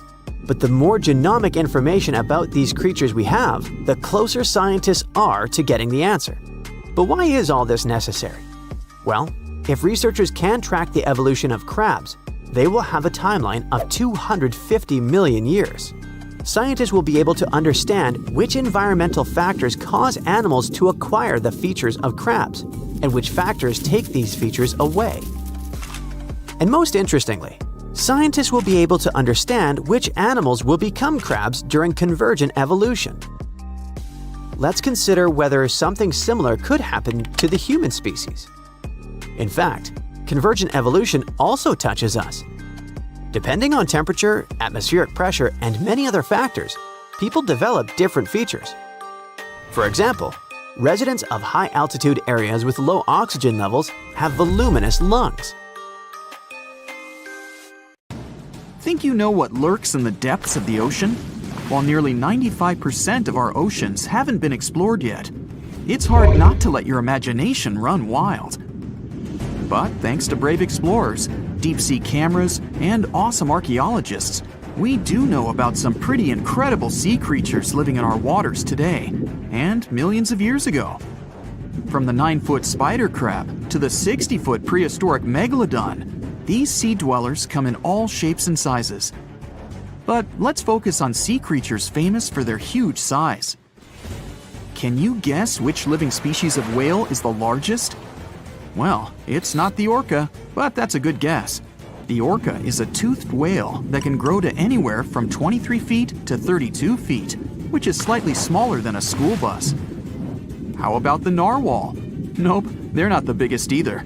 These unicorns of the sea live mainly in Arctic waters and only grow 13 feet to 20 feet in length. And that's including their 9-foot tusk. Tired of guessing? Okay, I give in. The largest whale that still exists today is the blue whale. At a jaw-dropping 82 feet to 105 feet, the blue whale is not only the biggest whale we know of, but is currently the largest animal to have ever lived on Earth. Seriously. These animals are bigger than a T-Rex, and even the prehistoric megalodon. If you were to put a blue whale next to a school bus, it would look like it could swallow it. Think about that. According to National Geographic, a blue whale's tongue can weigh the same as an elephant. And their hearts can weigh as much as a car. That doesn't even sound possible. It's no wonder these giants need to eat about 4 tons of krill every day. While there aren't too many animals living today that can compete with the blue whale's epic proportions, there is an entirely different species that is a good contender, and it's not quite what you would expect. It's a jellyfish. No, I'm not talking about the little jellyfish that wash up on the shore and ruin a perfectly good day at the beach. I'm referring to the lion's mane jellyfish, the biggest jellyfish around.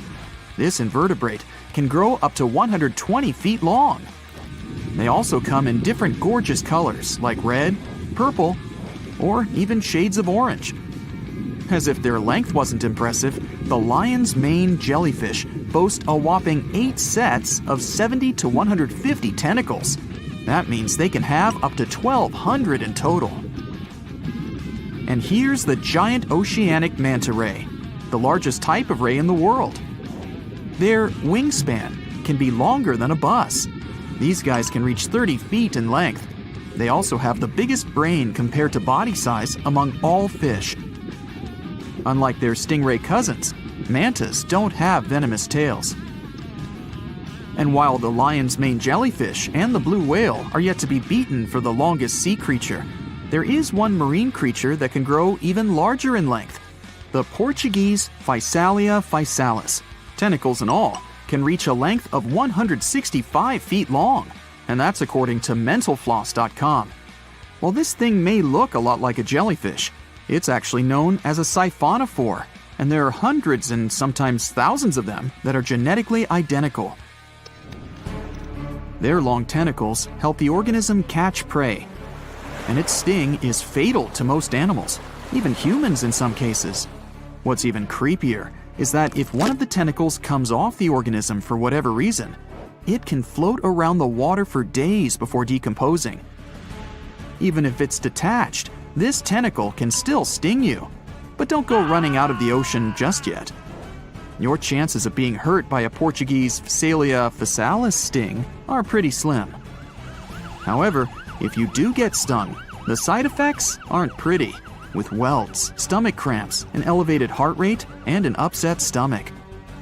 While you don't want to go anywhere near these long creatures, they sure are pretty to look at. Check out all those colors. The Shastasaurus is the biggest marine reptile that has ever existed. These predators lived during the late Triassic period, about 210 million years ago.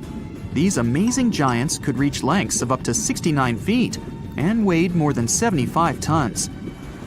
This made the Shastasaurus as heavy as a blue whale. And if you could stand this creature up vertically, it'd be as tall as a 7-story building. Despite appearances, the Shastasaurus was actually pretty slim for its size. Its ribcage was only 6 feet across. You'd think that this big guy was chowing down on other dinosaurs, but that's not the case at all. This reptile survived on a diet that consisted of small fish and cephalopods, like octopuses and squids. The Albertonectes is a bright representative of the plesiosaur family, meaning that this marine reptile had a small head on an incredibly long neck and large flipper-like limbs that helped it move through the water. These creatures occupied the seas around North America 76 to 70 million years ago. The length of this sea monster could reach 38 feet, with its neck taking up 23 feet of that length. Its neck was a true record breaker. It had a whopping 76 bones in it. No other animal known to humankind has had so many vertebrae in its neck. Scientists aren't sure why they needed such a lengthy neck. They might have used it to collect shellfish off the seabed, or perhaps it helped them capture their main prey, fish and squids. This aquatic reptile also had gastroliths in its stomachs. Some of them were as big as 5.5 inches in diameter. The Tylosaurus belonged to the Mosasaur family. It dominated the shallow seas of North America about 85 to 80 million years ago. This was an enormous predator, with the biggest representatives reaching 45 feet in length. It had a narrow hydrodynamic body with a blunt, powerful head that the animal used to ram and stun its prey. Its body was equipped with agile flippers and a long tail decorated with a maneuverable fin. The Tylosaurus was a carnivore, and its diet included not only fish, turtles, and small sharks, but also other mosasaurs, plesiosaurs, and flightless birds. Meet Ophthalmosaurus. This prehistoric reptile thrived during the late Jurassic period and lived in oceans all over the world. Ophthalmosaurus weighed somewhere around 6,000 pounds and grew to approximately 16 feet long, according to newdinosaurs.com. That's about the same length as the beluga whale that exists today. It's too bad these guys went extinct before we had a chance to see them ourselves, as their cartoonish wide eyes and dolphin-like features are pretty darn cute. Of course, the Ophthalmosaurus evolved over time to become ophthalmologists, or eye doctors that we know today. No, that's just a lie. Just testing you. The Mosasaurus is a truly gigantic predator that dominated the seas all over the world about 66 million years ago. According to fossil evidence, some specimens could be more than 50 feet in length. This fact makes the Mosasaurus the biggest marine carnivore of its time. One of the most terrifying things about this creature was its crocodile-like head, decorated with literally hundreds of razor-sharp teeth, neatly organized in 2 rows on both jaws. The thing is that it was pretty challenging for the Mosasaurus to grab its prey in the water. That's why it had all these teeth, plus something special: pterygoid teeth anchored to the bones on the roof of its mouth. This made hunting and holding onto its prey much easier. The Styxosaurus belonged to the plesiosaur family and lived during the late Cretaceous period, around 85 to 70 million years ago. Upon first glance at this dinosaur, you might mistake it for a sea snake, and it'd be an honest mistake. Styxosauruses were about 35 feet in length, but over 16 feet of that consisted just of their long snake-like neck. They had a comparatively small body and weighed approximately 4 tons. Their mouths were full of razor-sharp cone-shaped teeth that they used to catch fish.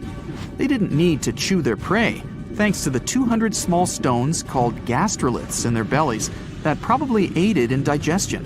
At the same time, some scientists believe that the Styxosaurus used these stones to sink to the ocean bottom in search of particular types of fish. Looks kind of like Nessie to me. If you draw up a map, trace a line connecting the island of Bermuda, Puerto Rico, Miami, and back to Bermuda, what do you get? The infamous triangle, known for swallowing thousands of ships and aircraft over the centuries. But there's a new mystery to this already enigmatic place. Something's lurking deep in the waters below, and it's leaving bizarre clues of its existence. Splash! Your submarine hits the water surface. You descend 100, 1,000, 2,000, 3,000 feet. It's getting darker.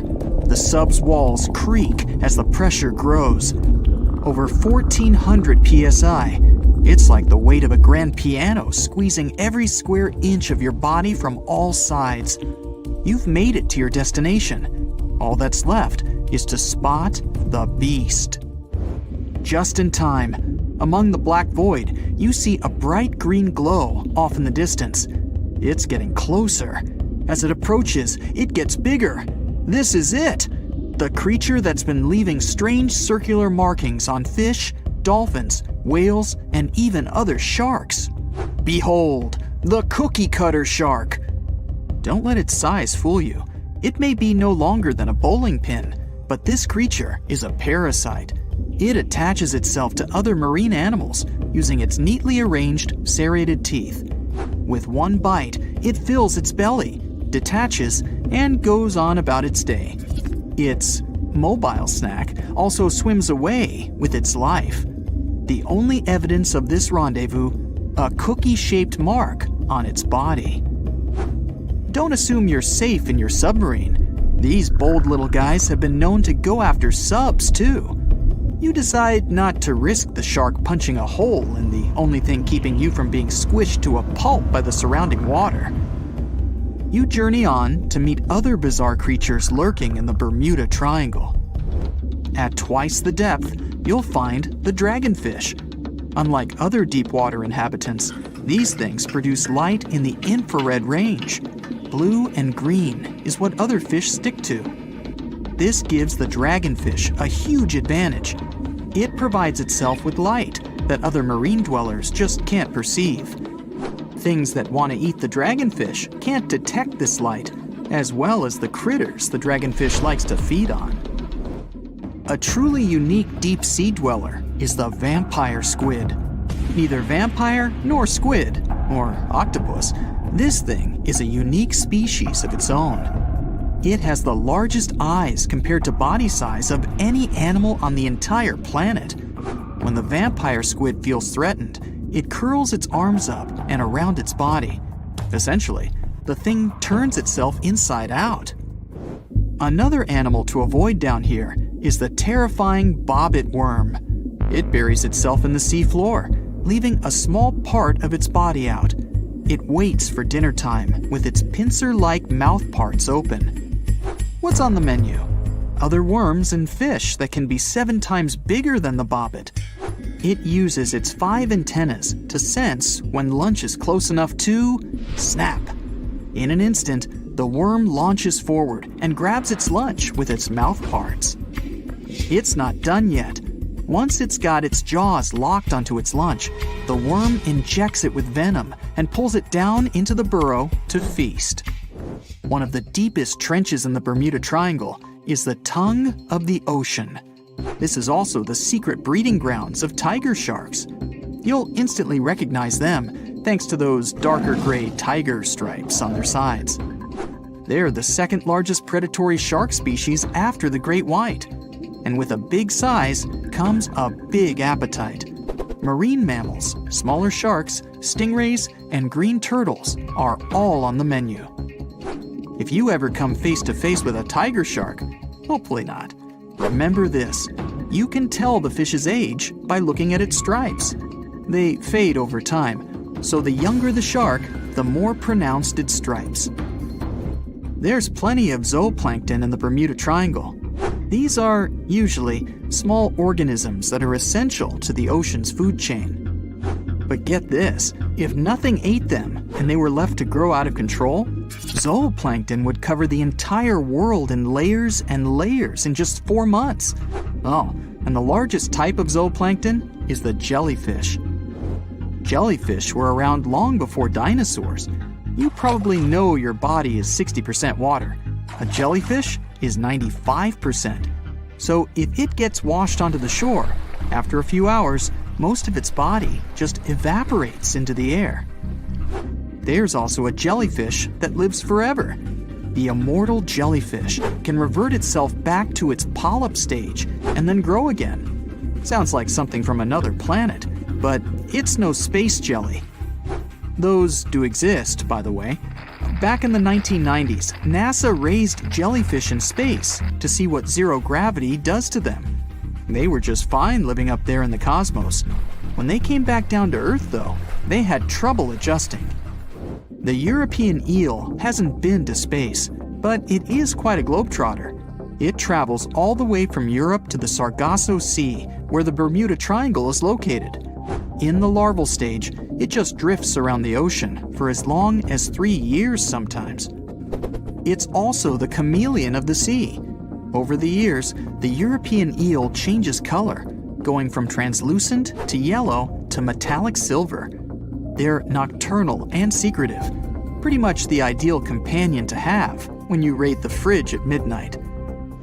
A giant squid over half the length of a football field once washed up on a Florida beach. Researchers suspected this behemoth came from the Atlantic Ocean near the Bermuda Triangle. Giant squids are the longest invertebrates, meaning they have no backbone. They also have the biggest eyes on Earth, ever. They're as large as a soccer ball. Another creature found near the Bermuda Triangle is Sterer's cave shrimp. They were so good at keeping to themselves that no one knew these creatures even existed until 2011. Some female cave shrimps carry an impressive number of eggs along with them. Scientists discovered one female had around 2,000 eggs attached to her body. The Bermuda petrel is the national bird of, yes, you guessed it, Bermuda. It's the second rarest seabird on the planet. In fact, people thought it was extinct until 1951, when they spotted a few on the island. It has an eerie cry that'll send shivers down your spine. The Nassau grouper can only be found on the coasts of South Florida. This fish lies in wait and ambushes its lunch of other fish, crabs, and lobsters. It's sort of like a vacuum cleaner because it inhales its food through its huge mouth. The fish has a cool defense mechanism too. Like the chameleon, it changes color when it feels it's in danger. Sometimes it takes on a lighter or darker shade of its own color to blend in with the environment. So, you may spot a Nassau grouper, or you may not. If you happen to visit the Bermuda Triangle, you'll probably see a hammerhead shark. They use that iconic hammer-shaped head to pin their lunch, stingrays, onto the ocean floor. The shape of their head also gives them better vision. They can see almost 360 degrees all around, above and below them. Well, save for one blind spot right in front of their nose. The hawksbill sea turtle may not look intimidating, but this guy will eat anything it can get its bird-like beak around. Sea sponges, algae, and even venomous jellyfish. A lot of the stuff on their menu is inedible for most, but their body fat can absorb the venom and toxins, so they go unscathed. The Bermuda Triangle is also home to green glowworms. They're not really worms, but larvae. They produce that bright light from an organ near their tail. This light makes smaller creatures come toward them, making it easy for them to catch their lunch. Most of the time, they look pretty ordinary, but they have an oddly fixed schedule. Every third night after the full moon during the summer, at an exact time, the glowworm lights up. But back to more nightmarish creatures of the Bermuda Triangle. There's the goblin shark, known as a living fossil because it's the only one left of its animal family. It's only about the length of your forearm and looks like nothing special. But watch closely as its lunch gets too close. Boom! The shark's jaw shoots out of its mouth and grabs onto the unlucky creature. Once the teeth have locked in, the jaw goes right back in the shark's mouth. And yes, you share the planet with this thing. 450 million years ago, no, I wasn't around then, the sea level was higher, coral reefs started to form, the climate on our planet was stable and warm, not even dinosaurs were around yet. The time when bony and jawed fish we know as sharks appeared. They've been dominating the oceans and making other marine creatures flee in fear ever since.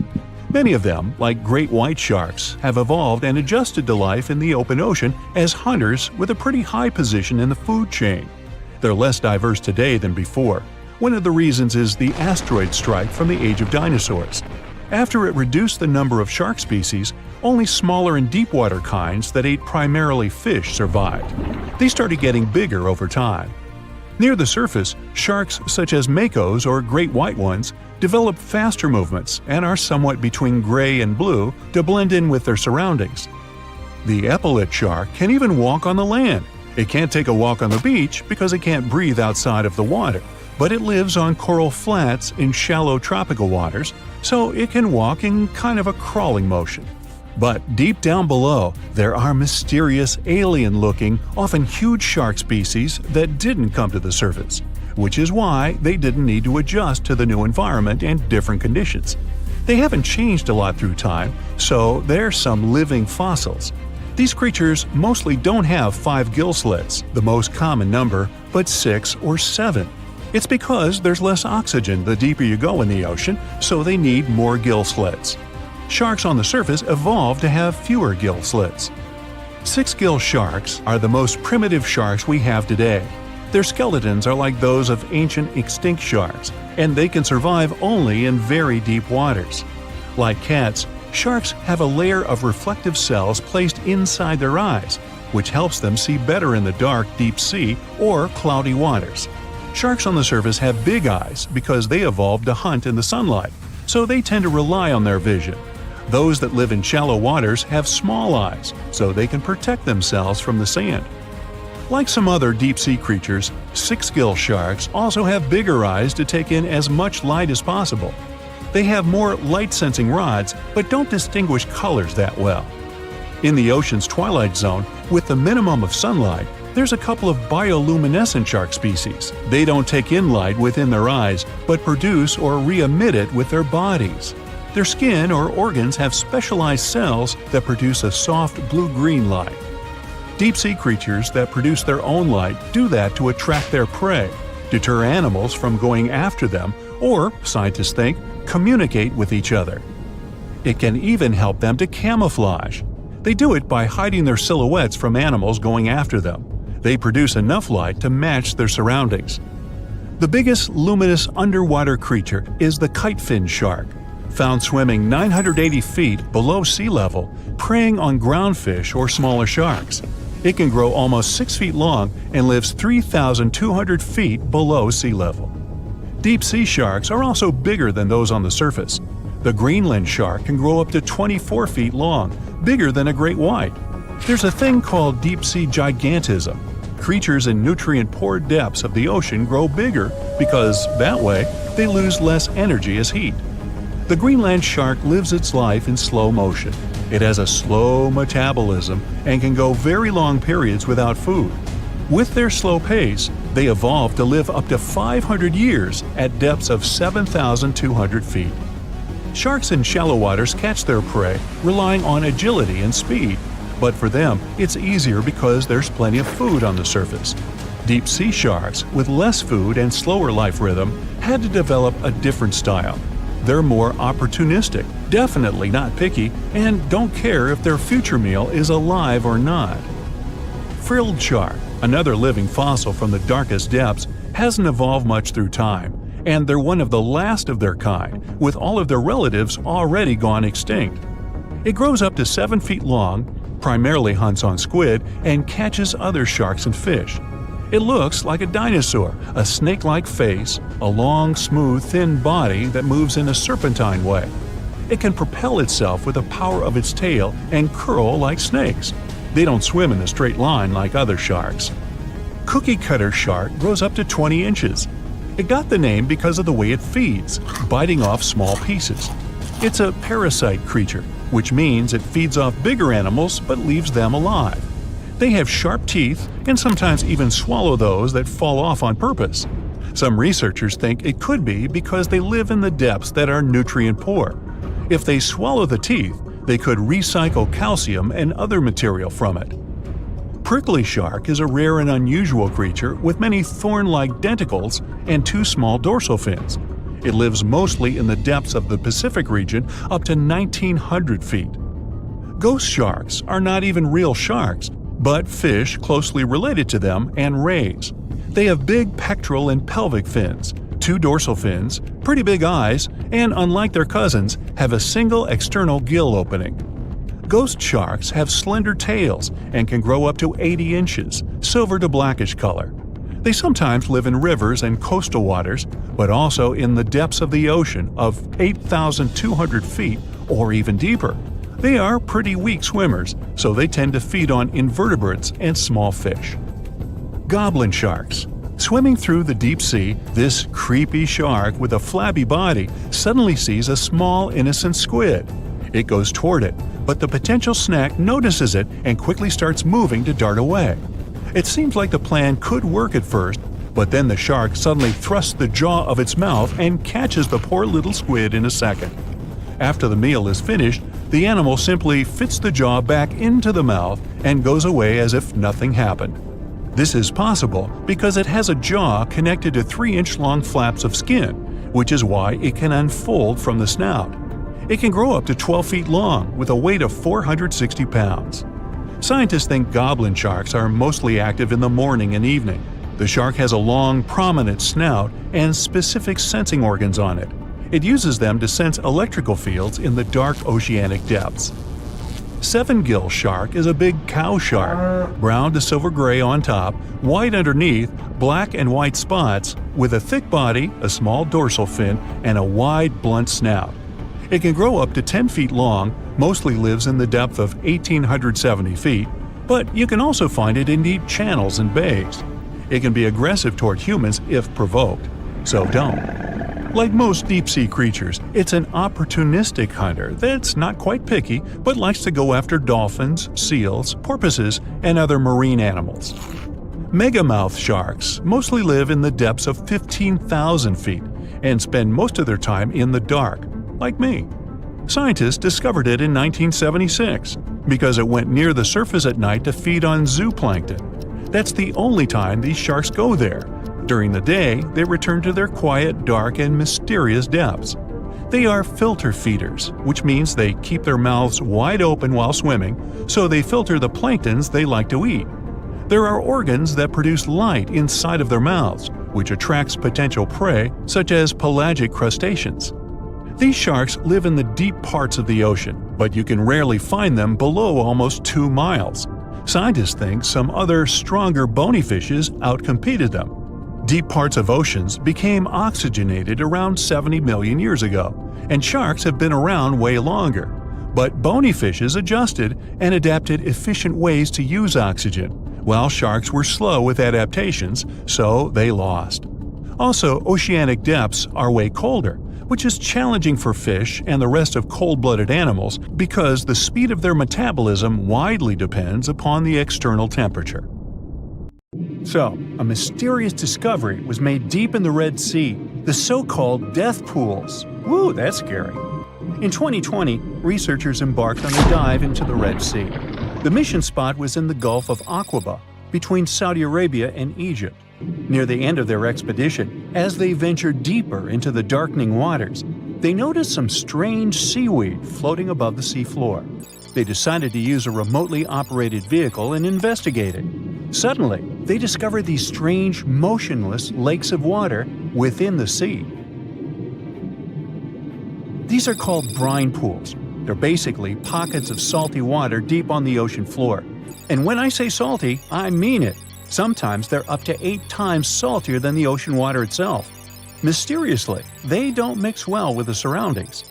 They formed millions of years ago, sometime during the Miocene epoch, back when weird creatures roamed the earth, like me, and deeply buried mineral deposits dissolved into the water.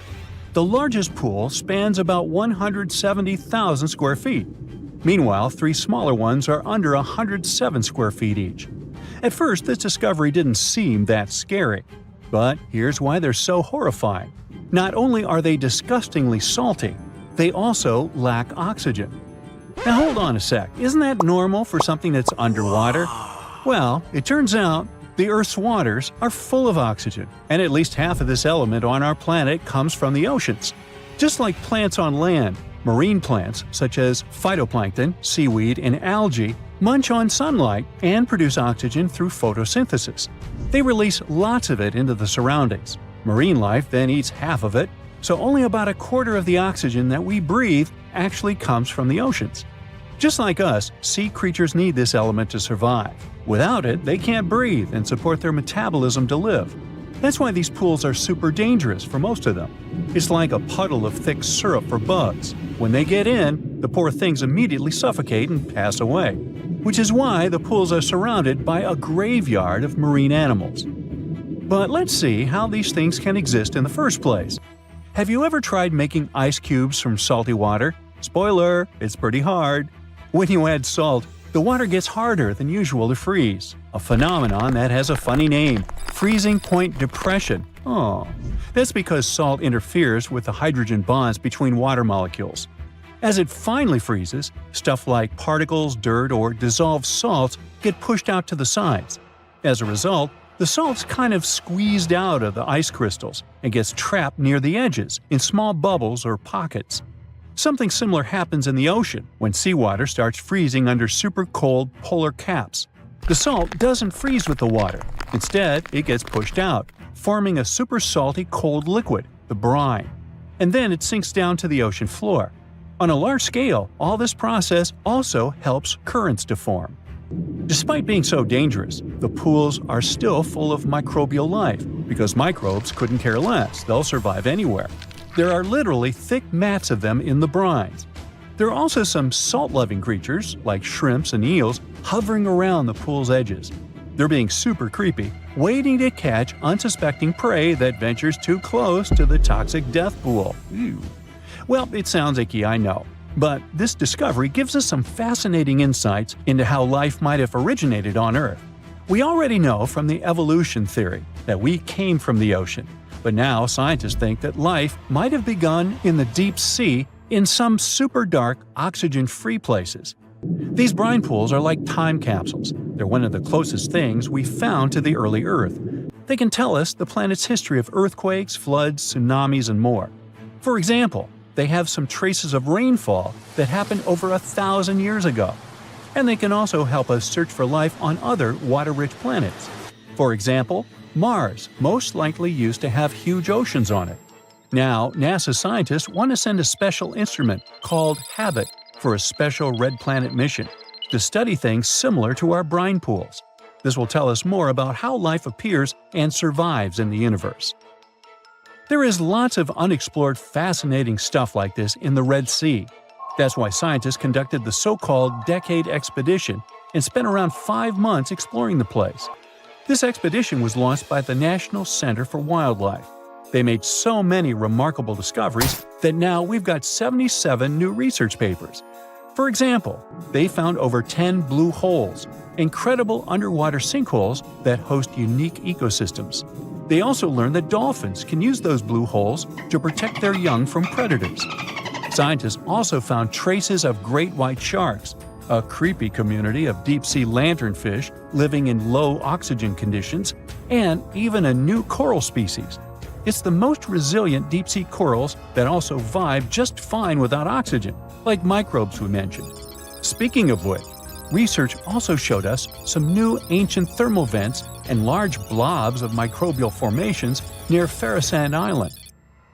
Now, can you believe that with all that, we only explored 5% of the ocean? It's divided into several layers based on depth.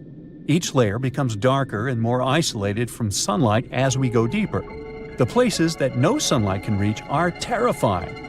Now, the fun, cute layer with dolphins and turtles is called the epipelagic or sunlight zone. It's so tiny, but even this layer is about 650 feet deep. Then we have the mesopelagic or twilight zone. It's the layer of mysterious octopus, shark, and other loners, which extend to about 3,000 feet down. And then the horrors begin after this one. We encounter the bathopelagic or midnight zone. It extends to 13,000 feet below the surface, about a half of Everest above you. Here we have the famous poor blobfish, squids, and anglerfish. Below it is the abyssal zone. It extends to about 20,000 feet deep. Since there's not much sunlight or oxygen, as we mentioned, most creatures here are quite small, like tube worms and shrimp. The darkness continues until we arrive at the scariest place of the planet, the place full of trenches formed by tectonic plate movements, the Hadal Zone. It's named after Hades, the deity of the underworld in Greek mythology.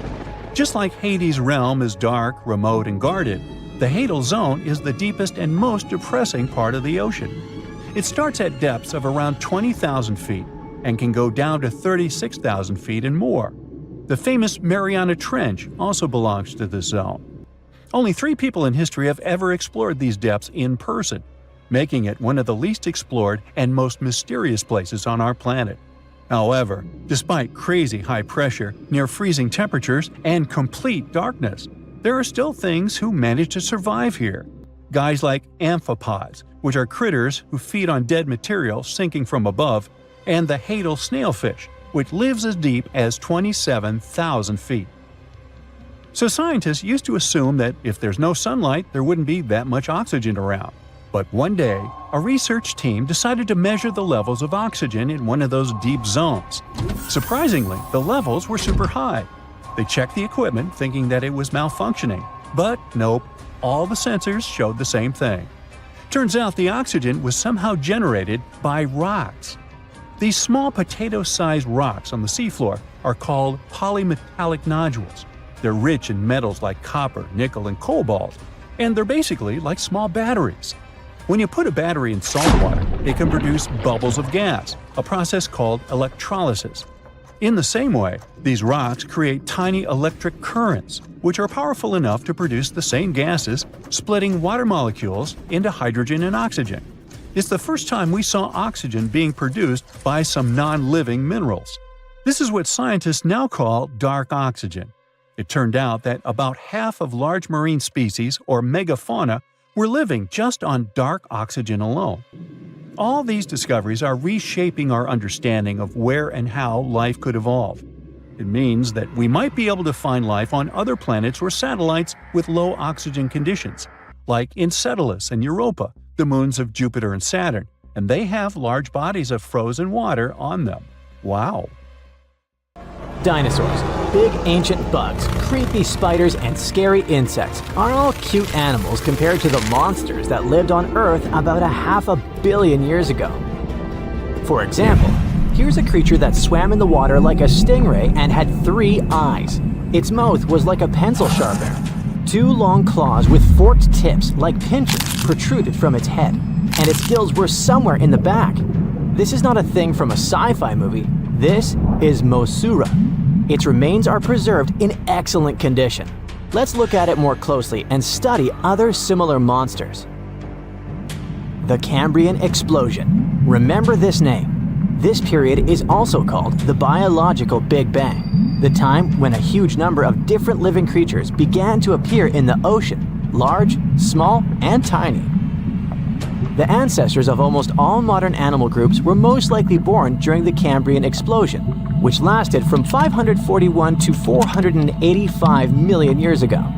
It was a time when the first truly effective and terrifying predators appeared on Earth. One of them was Mosaura. It's only the size of an index finger, but you would never want to meet such a creature while swimming in the sea. It's scary to imagine what it could do with its pencil sharpener-shaped mouth. And you probably wouldn't be able to hide from it because, come on, it had 2 eyes on the sides and 1 big eye on its forehead. Mosaura belonged to a group of arthropods. Scientists called it a sea moth since it reminded them of a moth. This thing used a flap-like apparatus similar to wings to float in the water like a stingray. This monster was quite creepy, but its appearance may seem familiar because it's a distant relative of modern spiders, crabs, centipedes, and moths. Scientists found several 506-million-year-old Mosaura fossils, but unlike many other similar finds, these ones have been preserved in excellent condition. The found fossils showed sharp claws, a toothy jaw, and large gills in the tail section. Some parts of the fossil were so clear that they revealed the details of the creature's internal anatomy, including parts of its nervous and circulatory systems and digestive tract. It had jointed limbs like those of modern insects and crustaceans. When this monster swam in the sea, it probably grabbed its prey with long spiked claws sticking out of its head. Many Mosaura relatives have claws covered with multiple spikes, which help them grab food. But that ancient creature had smooth claws forked at the tips. That is, it grabbed the prey with those tongs, using them like chopsticks, and then brought it to its mouth. Of course, this is an assumption, and nobody saw how this creature actually did it. Unlike many other similar animals, Mosaura's posterior segmented body was studded with gills.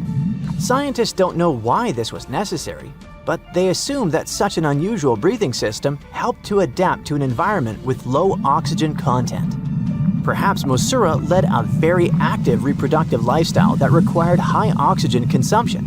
Creepy, dangerous, and reproducing fast. An excellent set of qualities for one of the most dangerous predators of antiquity. But what did Mosaura eat? It probably caught different types of worms and small arthropods. It's nice to think that this monster lived so long ago and was so small. But what if this creature was the size of a shark and was swimming in the ocean these days? Perhaps it would become a dominant dweller, and people would swim much less along the coast.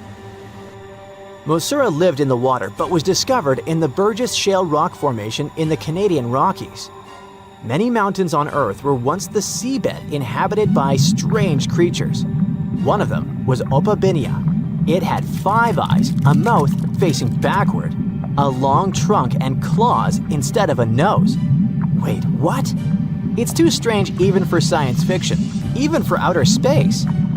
In its eccentricity, Opabinia was perhaps the loneliest creature on Earth. Scientists couldn't find another species that would be similar to this individual until recently. Meet Utaurora. It seems to belong to the same species as Opabinia. Its inch-long body was divided into 14 to 15 furrows. Each of them ended in a pointed flap. Opabinia had the same body, but it's unlikely that both monsters were friends. The difference between their timelines was several million years. It's hard to imagine why these monsters needed such strange body structures. Why haven't modern filmmakers used the design of those animals to create cool space monsters yet? Okay, they were creepy creatures, but what about weird and kinda useless ones? Scientists have discovered Su, a legless creature with no head turned inside out. Huh? This 444 million year old creature was found in South Africa, north of Cape Town. They called it Su after the discoverer's mother. In fact, it's some kind of new arthropod species that may have lived in low oxygen waters. This creature was turned inside out, and the outer shell with the legs and head was lost. Thanks to mineralization, muscles, tendons, and even Su's intestines were preserved on the fossil. It's a great success to find such detailed remains of an ancient creature. However, scientists still can't determine the evolutionary history of this species. They're sure that it was a primitive marine arthropod. Okay, we can see that 500 million years ago, Earth was filled with creepy monsters, which fortunately are now extinct. But what about trees? Were they the same as we see now? Or was there something else? Something creepy? Oh yeah. Scientists have discovered a new kind of living organism similar to a tree or a mushroom. It was gigantic and had a very minimalistic design. Meet the Prototaxites. It's basically just a big stick with a round end poking out of the ground. It was smooth, didn't have the usual tree bark, and looked more like a mushroom without a cap. But scientists have recently found out that it wasn't a mushroom at all. Prototaxites probably belonged to a previously unknown branch of life. Prototaxites is considered to be the first giant organism in the history of the planet that lived on land. It existed about 420 to 375 million years ago during the Devonian period. It was the time when plants began to spread across dry land, forming large forests. Over time, they began to grow leaves and form roots in the ground. Then, the first seed plants appeared. The real colonization of land began. The first arthropods, such as centipedes, arachnids, and other unpleasant creatures, began to walk among those forests. Meanwhile, the water was filled with a huge biodiversity. There was a giant supercontinent on the planet, and smaller parts began to break off it. During this period, Prototaxites towered over the land. Some of these things reached 26 feet high and 3 feet wide. It's like a 3-story house and as thick as a palm tree. But what was it? A plant? A mushroom? Algae, perhaps? Scientists discovered them in the middle of the 19th century, but only in 2007 did they conduct chemical analysis. Research showed that it was most likely a giant mushroom, but in 2025, scientists refuted this conclusion. It turns out this may have been an unknown life form that existed separately from the kingdom of fungi, animals, plants, and protists. Scientists noticed that the inner part of Prototaxites consisted of a number of tubes. There are similar tubes inside mushrooms, but the tubes of that ancient living thing branched and joined differently. They even had a different chemical composition. The main building block of mushrooms is chitin, but the Prototaxites contained chemicals similar to lignin, a substance found in the bark of trees and other plants, and its anatomy differs from the structure of any other organism known to us. What were they doing on Earth? Just chilled and enjoyed the bloom of life? Did they produce some kind of fruit, like a banana with eyes and claws? Scientists don't know. What if it was something that was brought to Earth from outer space? What if they were flowers planted by another civilization? What do you think? Poison dart frogs are one of the most toxic species on our planet. They come in a range of bright colors: blue, green, yellow, orange, and red. And that's not just to show off. It's a kind of message to all the predators that might want to come after them. I'm toxic, so you better stay away and don't try to eat me. The golden poison dart frog, for example, has so much poison it could finish 20,000 mice.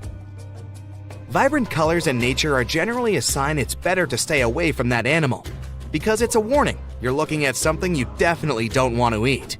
Check a blue ring octopus, another extremely venomous creature. Unlike poison dart frogs or, for example, velvet ants, whose bright colors you see right away, this octopus shows its blue rings only when it feels threatened.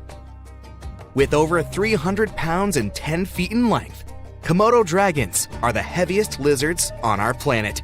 They will go after almost anything that comes their way, including pigs, deer, smaller dragons, and even more challenging creatures, like big water buffalo. They camouflage and patiently wait for their prey to come closer, lying in the grass. Saltwater crocodiles. Their attacks are more frequent than those of sharks. They have a 3.5 times stronger bite than a lion and 25 times stronger bite than people do. One more superpower: these guys can literally launch their bodies out of water, and they do that with their tails. Hippos seem quite relaxed as they chill in the water, but they're actually pretty aggressive. They attack humans even more than leopards and lions. This guy is small, but it can be as threatening as a huge hippo. Meet the tsetse fly. It lives in sub-Saharan Africa, and travelers that love spending their time outdoors or in game parks should be careful about these insects. It's important to get the right treatment as soon as possible if it bites you. Pus caterpillars look all innocent and fluffy, but you'd better avoid touching them. They're venomous, and these wig-like hairs you see are actually spines that can cause multiple issues if you touch them. Ouch! Vespa mandarinia mostly build their nests underground, so it's trickier to find them. Their sting is like someone pierced you with a hot metal pin. The stinger is long enough to even go through the standard protective beekeeper's gear. The reef stonefish is the world's most venomous fish. There are 13 stout spines in its dorsal fin, and that's how this animal injects its highly toxic venom. Lions. They live mostly in Africa and can eat a quarter of their body weight, about 88 pounds, in a single meal. They mostly hunt at night and during storms because the wind and noise make it harder for their prey to hear and see them. Why hunt if they can just go and participate in some burger eating contest? Tigers mostly inhabit Asia. They're able to survive in different conditions since you can find them in various areas, from mountains to rainforests. As long as they have enough water, food, and cover, they can adapt to anything. Food can sometimes be a problem since they eat up to 60 big animals per year, with smaller ones as snacks in between. Fun fact, their skin is covered in stripes too, not just their fur. A bit of good news here. Wolves aren't really into eating humans. Still, sometimes they do go after people. They mostly attack when they don't have enough food or when they lose their habitat. Sharks have a bad reputation, but they mostly spend their time away from humans, catching smaller fish and other marine animals. Still, they'll defend themselves if you come to their area and they feel threatened. And in that case, their serrated teeth certainly don't look too peaceful. Ostrich may not belong to that list at first sight, but when it's cornered, this animal is perfectly capable of taking down big predators such as wolves and lions. Yeah, sometimes they can be brave, and in reality, they never stick their head in the sand when frightened. We can't forget to mention brown or grizzly bears, which are considered to be way more aggressive than other bears. It's 3.5 times more likely something bad will happen if you encounter them than polar bears. They're also 21 times more dangerous than black bears. And yet, brown bears are the most widespread kind of bears across the globe. When it comes to snakes, saw-scaled viper is definitely one of those you need to be careful with the most, because the consequences of its bite are statistically quite sad to say the least. It has enough venom that even its weakest bite could finish 2 people. Not just saw-scaled viper, there are multiple snakes you need to stay away from. Meet Philippine cobra. It lurks in forested areas, dense jungles, low-lying plains, and open fields. It especially likes areas near water and can spit its venom up to 9.8 feet away. Black mamba too, very venomous. kinda nervous, and when it sees you as a threat, extremely aggressive. It's among the world's fastest snakes, since it can move at speeds of up to 12.5 miles per hour. Australian box jellyfish is the most venomous marine animal in the world. It has tentacles covered in small darts with venom, and they can grow up to 10 feet long. Seeing even a small random spider in your home can be unpleasant, and picture if it was a Goliath bird eater instead, the largest spider in the world, and also one of the creepiest. You'll mostly find them spending their time in burrows with the entrances covered with the web. Luckily, their venom is not that bad to humans. It's like a wasp stinging you. Bad news for insects, you guys should be careful. This spider is a real danger for you. Platypus looks cute and harmless, but despite their funny appearance, they're one of the most dangerous animals in Australia. They have spurs located on their hind legs, and each of them is connected to a crural gland by a duct. And this gland creates a complex mixture of hundreds of toxins. Ugh! They have 2 layers of fur for waterproofing and insulation. With their fur, platypuses trap a layer of air right next to their skin so they can remain dry when they're underwater looking for food, which is about 12 hours a day. One of the stings you'll definitely feel the most is from the bullet ant. They're small, and their stinger is only up to 0.11 inches long, but it can still leave you with several hours of burning sensation.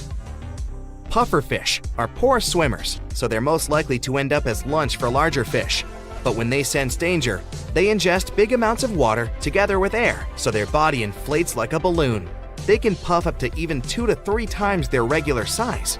A single pufferfish has enough toxin to finish 30 humans. The African buffalo is the only species of wild cow you'll find in Africa. You can recognize it for its heavy, rigid horns, and this, in combination with its massive size and aggressive nature, makes them very dangerous for whoever stands in its way. Elephants will respect your space most of the time, but only if you respect theirs. They can feel threatened by, let's say, a group of tourists that come too close and disrupt their personal space. In that case, they'll defend themselves and be very angry, which isn't such a nice scene. Wild dogs can be pretty dangerous, like dingoes in Australia.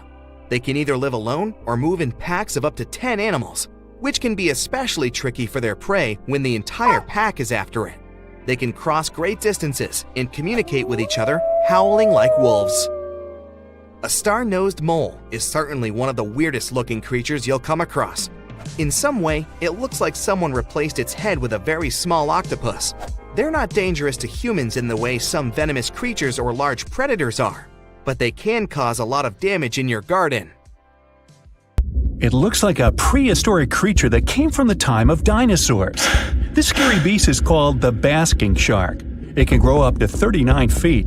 People have only reported 3 of them in the past 160 years. The last sighting was in 2015, and before that, about 80 years ago. These sharks sometimes rise to the surface to filter out small animals, such as shrimps and other small crustaceans, when they want to have a nice, tasty seafood dinner.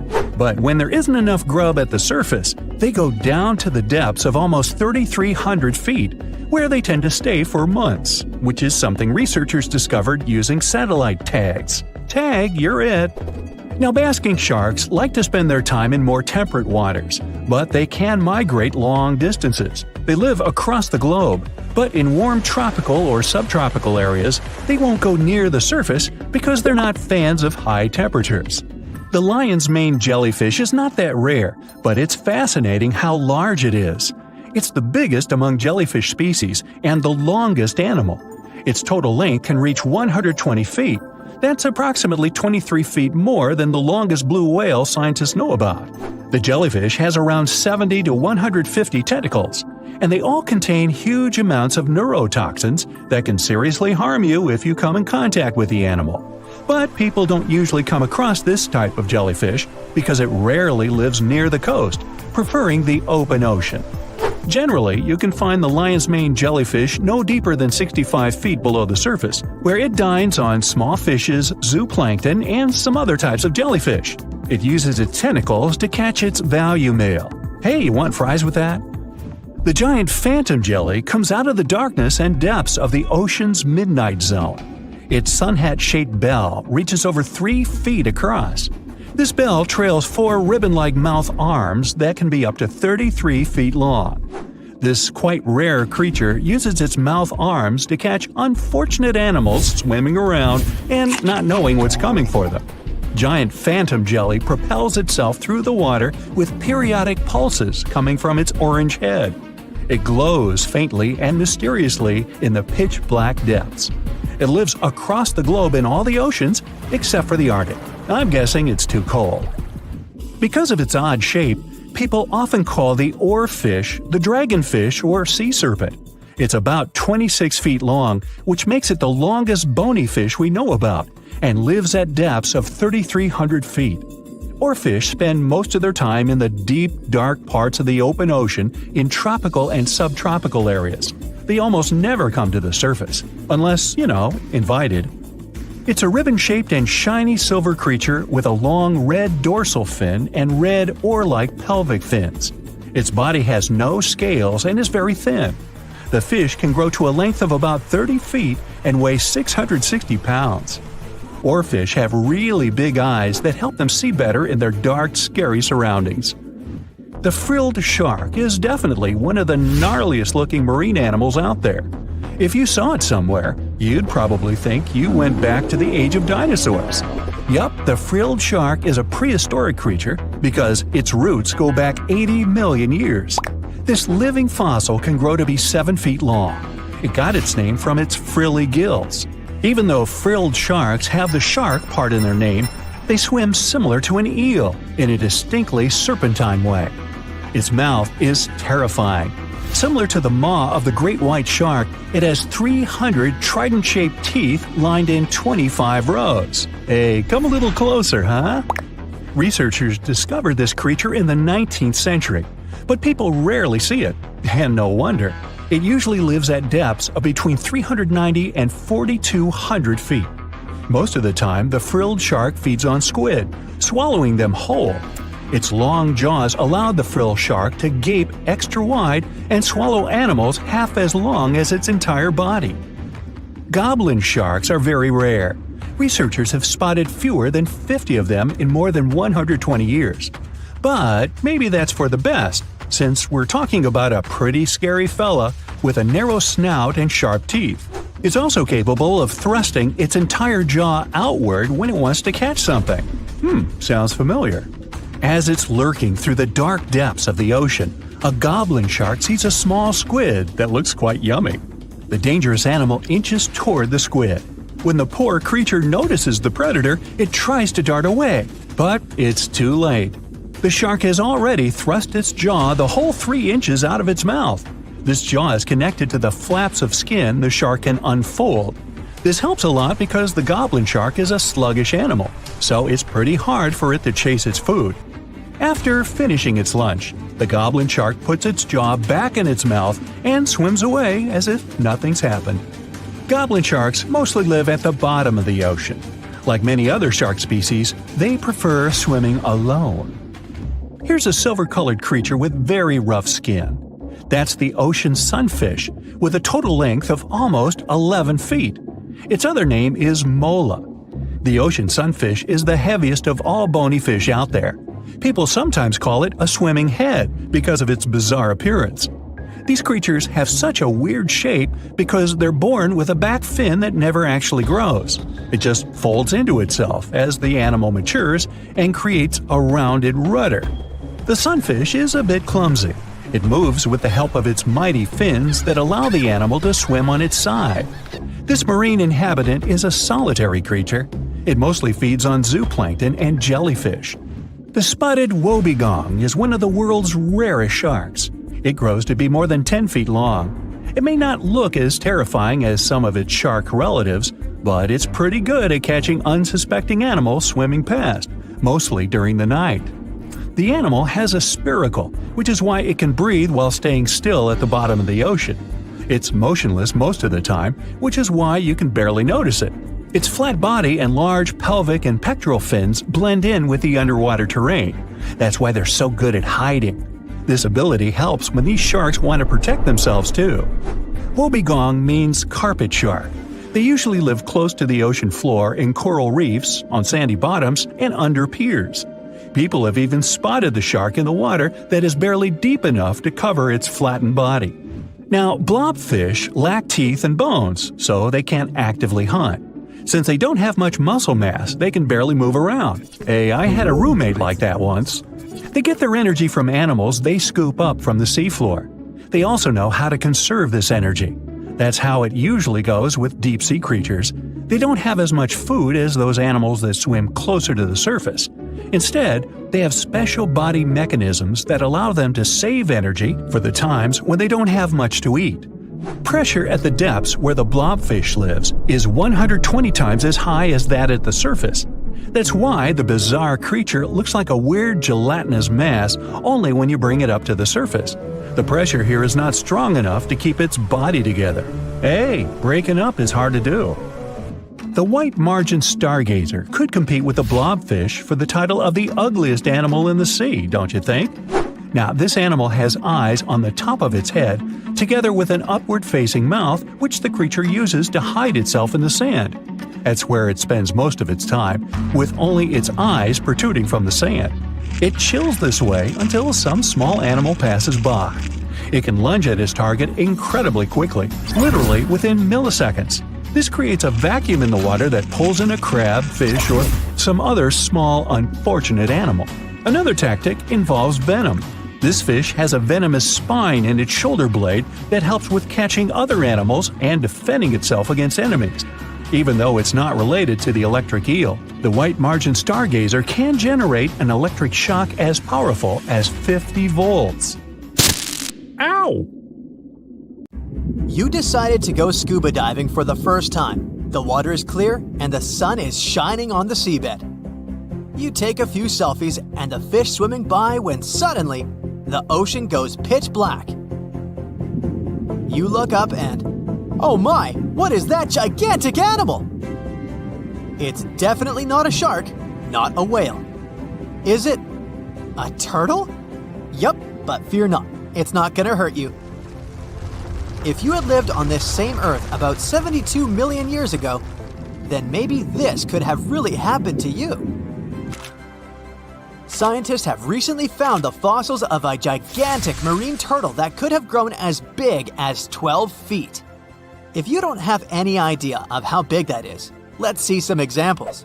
That's the average length of a hippopotamus, 6 golden retrievers, or 2 Michael Jordans stacked on top of each other.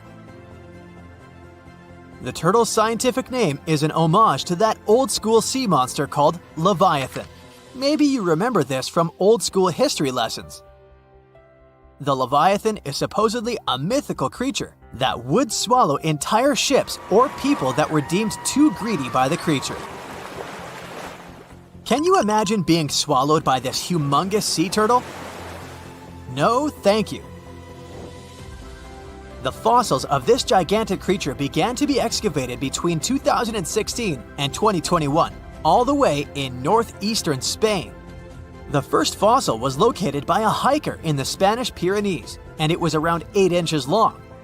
The pelvis of this turtle alone measured around 35 inches. It would definitely be one of the biggest turtles today if it hadn't gone extinct. FYI, the largest living sea turtles today can reach up to 6 feet in length, which is already pretty big. Now, how about a gigantic prehistoric scorpion? I bet most people here are not huge fans of these creatures, especially since they're poisonous, which is why the thought of a 9-foot-long aquatic scorpion might be the stuff of nightmares. Let's just say that if they hadn't gone extinct some 400 million years ago, lakes and rivers would be much more dangerous places for humans today. These gigantic insects were considered to be apex predators in their time, hunting everything from fish to other animals, even of their own kind. Yikes! I got goosebumps just imagining these creatures. Should we thank the asteroid that hit our planet now or later on in this video? Another prehistoric animal that would shock humans if it were still alive is the so-called Megatherium, a gigantic sloth. This huge sloth is believed to have grown up to 20 feet long, and its weight could be up to 8,000 pounds. It was found in the woodlands and grasslands of South America. The creature used to stand on its 2 feet in order to reach leaves on high branches. These giant sloths had huge claws. They helped them climb trees. I gotta say, I feel uncomfortable imagining these elephant-sized sloths climbing trees. Oh, of course, some dinosaurs will make our super-sized creatures list. But before that, here's a fun fact. Did you know some dinosaurs are still alive today? Scientists have proven that birds are classified as theropod dinosaurs. Such infamous creatures as the T-Rex and Velociraptor belonged to this group. I'm sure you've heard these names even before you watched Jurassic Park. The Velociraptor is that scary dino that breaks into the kitchen. Well, they evolved, gained some feathers, and turned into various species of birds we know today. That means that any bird from chickens to those little blue ones is a direct descendant of dinosaurs. Now, does the name Spinosaurus ring a bell? You can see this huge dinosaur in some museums today. Its fossils, I mean. The Spinosaurus was one of the biggest land predators to walk Earth. Actually, to walk its land and water, since scientists believe that this dino was semi-aquatic. It fed mostly on meat, which means humans would be its natural prey if it lived today. This meat-eating dino lived around 90 to 100 million years ago. It was about 60 feet long, 12 feet high, and weighed up to 22 tons. Its head was around the size of 8 bowling balls and was shaped like a crocodile's face. Basically, the Spinosaurus was a big African elephant with the face of a crocodile. Just kidding. But that would look funny though, wouldn't it? A much more attractive dino was this guy. It's considered to be the largest dinosaur that has ever lived on our planet. What made it so big was its extremely long neck and very long tail. You wouldn't want to stand behind this creature, believe me. If it decided to swish its tail, you'd get catapulted very far away. This creature lived around 100 million years ago, and its fossils were first found in Argentina around 2012. The dino measured 120 feet from head to tail, which made it almost as big as an American football field in width. And have I mentioned it weighed almost as much as a space shuttle? A staggering 75 tons. If it had been a carnivore, it would have probably been the greatest predator. But this big guy was a peaceful herbivore that had such a long neck that it could eat leaves from high trees. Cute, right? We must also talk about the Shastasaurus. As the name suggests, this animal is popularly known as the Mount Shasta lizard. Even though it was a marine reptile and probably never set foot on the mountain itself, this dino was usually around 23 feet long, but there was a specific strand of this species that could get as big as 69 feet long, about the size of the great blue whale. This made it the biggest marine reptile to have ever lived. A fun fact about the Shastasaurus is that scientists believe it didn't even have teeth, which means it could only feed on soft-bodied prey, such as squid, for example. The next animal on our list is the blue whale. Believe it or not, the biggest living animal on Earth actually started small. These days, the average mature blue whale can reach up to 100 feet in length and weigh up to 200 tons. That's more or less the weight of 40 elephants put together, or 30 Tyrannosaurus rexes, or 2,670 average-sized people. Blue whales have to eat up to 50 million calories per day to support that body. That's the equivalent of 30,000 Big Macs, just FYI. But blue whales weren't always this big. They actually evolved from a four-legged mammal that lived on Earth around 48 million years ago. Their ancestor was called Pachycetus, and it was only 6 feet long. Here's a fun fact. To be able to live in the water as one does today, the blue whale had to go through some intense adaptations. A blue whale can replace up to 80 to 90% of oxygen in its lungs each time it takes a breath. A human replaces only up to 15% for comparison. It allows these animals to dive for up to 1 hour at a time, down to a staggering depth of 330 feet. Elephants were bound to make the list. Elephants are currently the largest land animals on Earth. They can grow to be about 13 feet tall and weigh up to 7 tons. That's pretty small if we compare it to the other animals that once lived on Earth, right? But if we placed a 6-foot-tall human next to an elephant, we'll see it's not at all that small. African elephants are bigger than their close relatives, Asian elephants, and they have a similar lifespan to humans, up to 70 years. Pokemon might have made us collectively wish that salamanders were real-life dragons, although they're not. They can still be pretty cool, though. There's a giant species of salamander that is known to be the largest living amphibian. They can grow to be as long as a regular-sized human, reaching up to 6 feet. I bet that wouldn't be a pleasant underwater encounter. So, Megalodon was one of the biggest and most ferocious monsters on our planet. Powerful jaws, razor-sharp teeth, gigantic size. But what do you know about how it sounded? Imagine how loudly it growled, permeating the underwater world with sound vibrations. This sound resembled nothing. Megalodon didn't have a voice. It was a shark, and sharks don't have sound-producing organs. It was a quiet danger. But despite its muteness, yes, that is a word, you could have still heard it. Come with me. Now you're underwater, clenching your fist, raising your hand, and quickly bringing it down. Now imagine that you have a big submarine instead of a fist and hear the water flowing around the smooth surface of the hull. That's what a megalodon sounded like. When this monster was swimming out to the surface and opening its jaws, it sounded like a waterfall. The giant shark swam at high speed. When the water was passing through its mouth and gills, it sounded like a flowing river, a fast, powerful river. Megalodon had no voice, only the scary sound of flowing water. Other ancient fish could make sounds, but you would hardly hear them. Whales, dolphins, and their distant ancestors are not counted because they're mammals. Fish communicated at frequencies elusive to human ears. They still have this ability, but in most, the ocean was and is a pretty quiet place. So let's get out on ancient lands and check what was going on with the sounds there. Thanks to modern technologies, scientists can analyze the sounds of many ancient animals. Using CT scans, they found that some dinosaurs had complex systems of small open pockets in their skulls. They used these winding cranial mazes to reproduce a wide range of sounds and regulate body temperature, and people have managed to hear them. An ancient bird that lived 79 to 140 million years ago, Vegasus, sounded similar to some farm birds like duck and geese.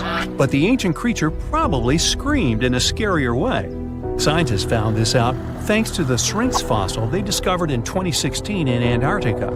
It's the oldest known vocal organ in the world. It helped Vegasus make a double humming sound coming from the left and right sides of the Syrinx. Imagine a duck and goose screaming. Increase the volume several times. Perhaps that's what its distant ancestors sound like. As for other flying reptiles like the pterodactyl, it couldn't scream like Vegasus because it didn't have a syrinx. These winged monsters could growl, hiss, and snap their beaks, and this was their most effective sound. Remember any tall basketball player.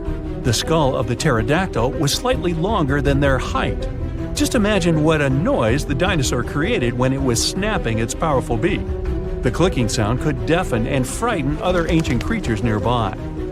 Now, you probably know what a Tyrannosaurus sounds like, thanks to the movies. Among thousands of others, you'll recognize this prolonged roar similar to a chainsaw, vacuum cleaner, and horn.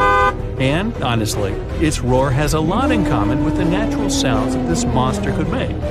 Thanks to modern technologies and well-preserved remains, scientists managed to simulate the voice of these ancient animals. Imagine you're uploading data about a T-Rex into a program and preparing to hear an intimidating roar. You press play, and it sounds like a beep. Tyrannosaurus rex's scream was similar to birds, not mammals. But it wasn't just a beep. It used nostrils to scream, not a mouth. The hum came from the chest and resembled a siren with low bass. Maybe it sounded a lot more intimidating than what we saw in the movies. It was louder than all the trumpets of the symphony orchestra, and it did it only with the help of its nose. It's not known for sure whether it could growl through the mouth. You could also hear how long-necked dinosaurs sounded in the movies. Their calls were similar to those of elephants, something between a saxophone and a car horn. But in fact, these tall creatures whispered. Almost all mammals make sounds thanks to the laryngeal nerve. This nerve runs down along the neck, then goes around the blood vessels of the chest and comes back to the larynx. In short, the brain gives a signal and it passes twice the distance along the body before the sound is released from the mouth. And now, remember those long necks of dinosaurs? This was the height of a 5-story building. But the voice signal had to run a distance of 10 floors. It took too long to make this long trip, and this affected the dinosaurs' roar. So, when they wanted to make a sound, they just hissed. And it was probably similar to the sound of a giant viper. But the most detailed sounds scientists have managed to get belongs to the Parasaurolophus. You know this herbivorous dinosaur thanks to the long crest on the back of its head. We saw the dinosaur using it in movies and documentaries to fight opponents and enemies. Some scientists believed it also used the comb to drop fruits and leaves from trees. Others thought the dinosaur used it to improve its sense of smell. But it turned out that in addition to self-defense and fighting, they used the comb to make loud and scary sounds in different keys. Scientists replicated this with fantastic accuracy, thanks to the structure of its hard tissues.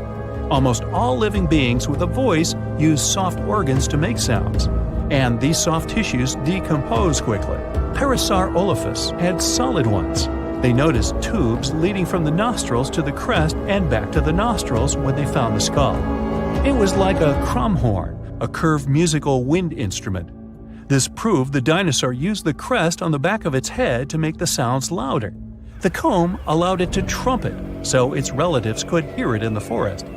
They made humming sounds with low and high notes. Mix a saxophone and trumpet with a goose hum, car horns, and low frequencies, then increase the volume several times. That's what Parasaurolophus sounded like.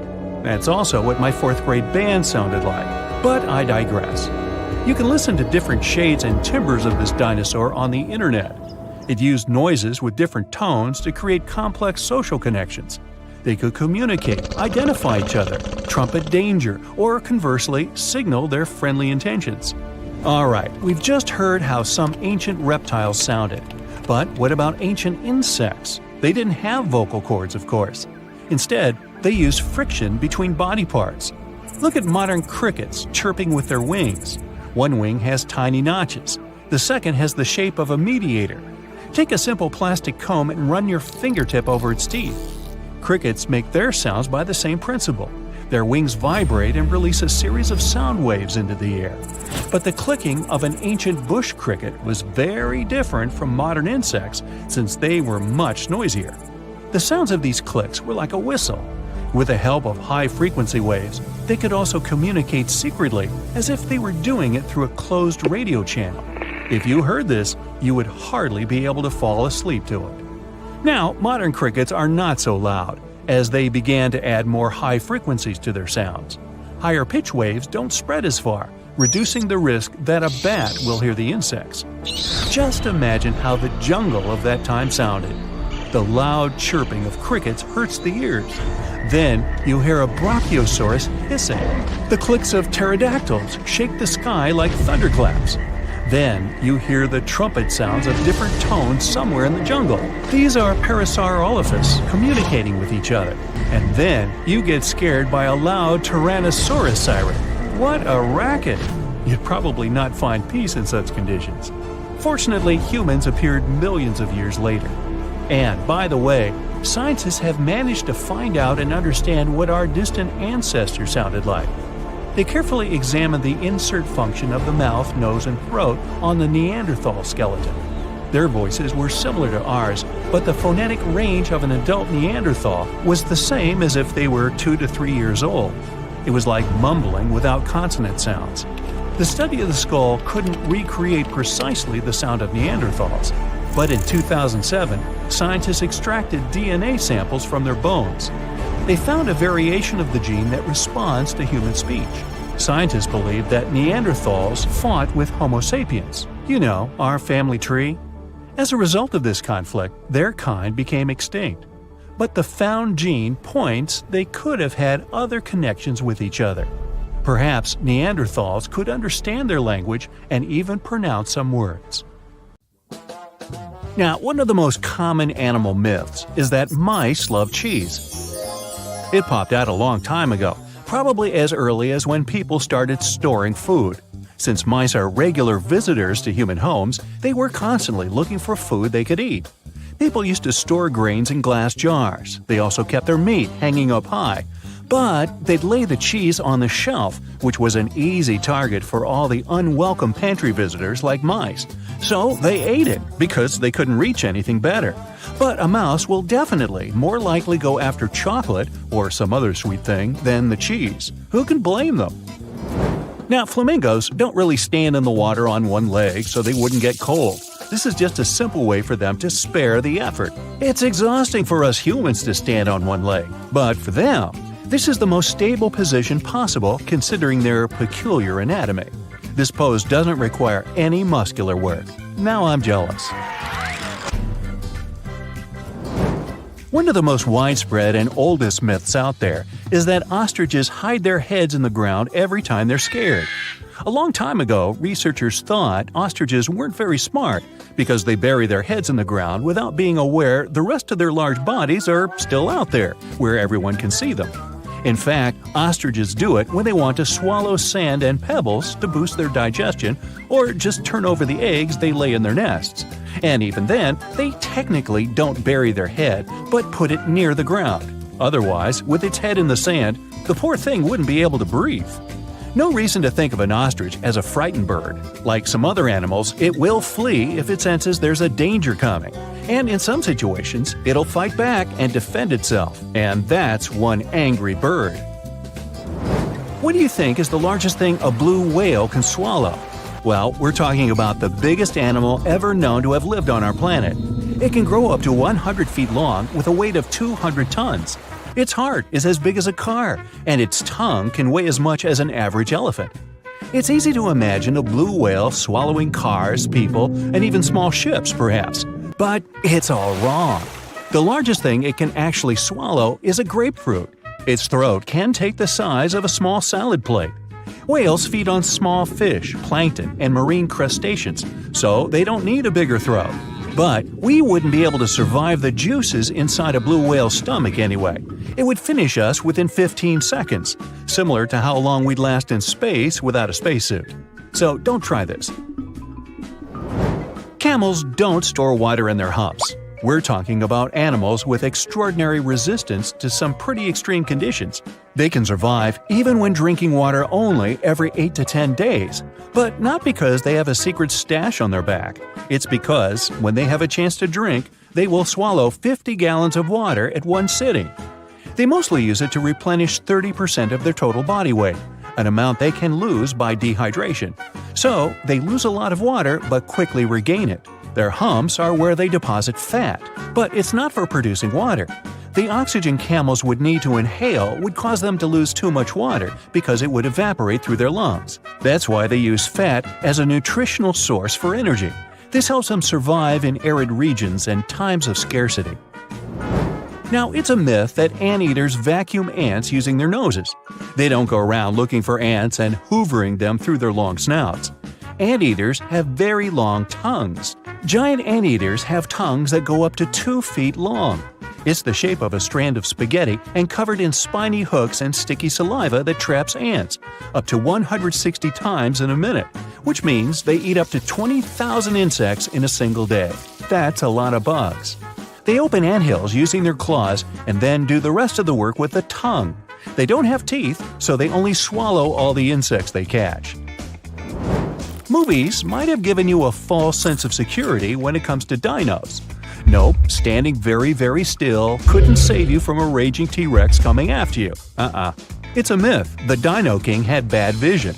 These beasts may have seen better than modern-day raptors. They had excellent depth perception, something present in today's animals such as eagles and hawks.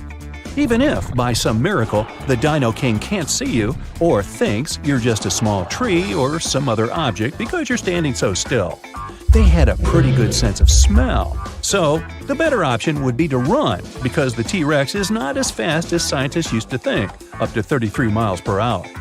Considering their anatomy, they could move at a speed of 12 miles per hour. Anything faster than that would have caused serious bone damage. But this didn't stop them from ruling the animal world because there were plenty of dinosaurs way slower than them, so they didn't have to worry about food. Another misconception states that owls can spin their heads, neither more nor less than 360 degrees. Their head spinning does have its limit, 270 degrees in one direction. Since they can turn 270 degrees to the left and right, owls have a 540-degree range of motion. Don't worry, if you touch a butterfly's wings, the animal won't lose its ability to fly. It will survive, despite the common myth that says the opposite. Butterfly wings have scales. When you touch them, some scales might shed off, but it's not a bad thing, because they shed off naturally too. Because of sheddable scales, they can escape more easily if they get stuck and trapped in spider webs. Now, the next myth has inspired many movies, books, and TV series scenarios, but no, wolves don't howl at the moon. They typically howl at night, true, but because that's the period of time when they're most active. They'll also look up while howling since this helps the sound travel. That way, other wolves will hear them from around 6 to 7 miles away. And that's why they howl in the first place, to communicate with each other. They make specific sounds for a certain situation. For example, to help a wolf that lost its pack find its way home.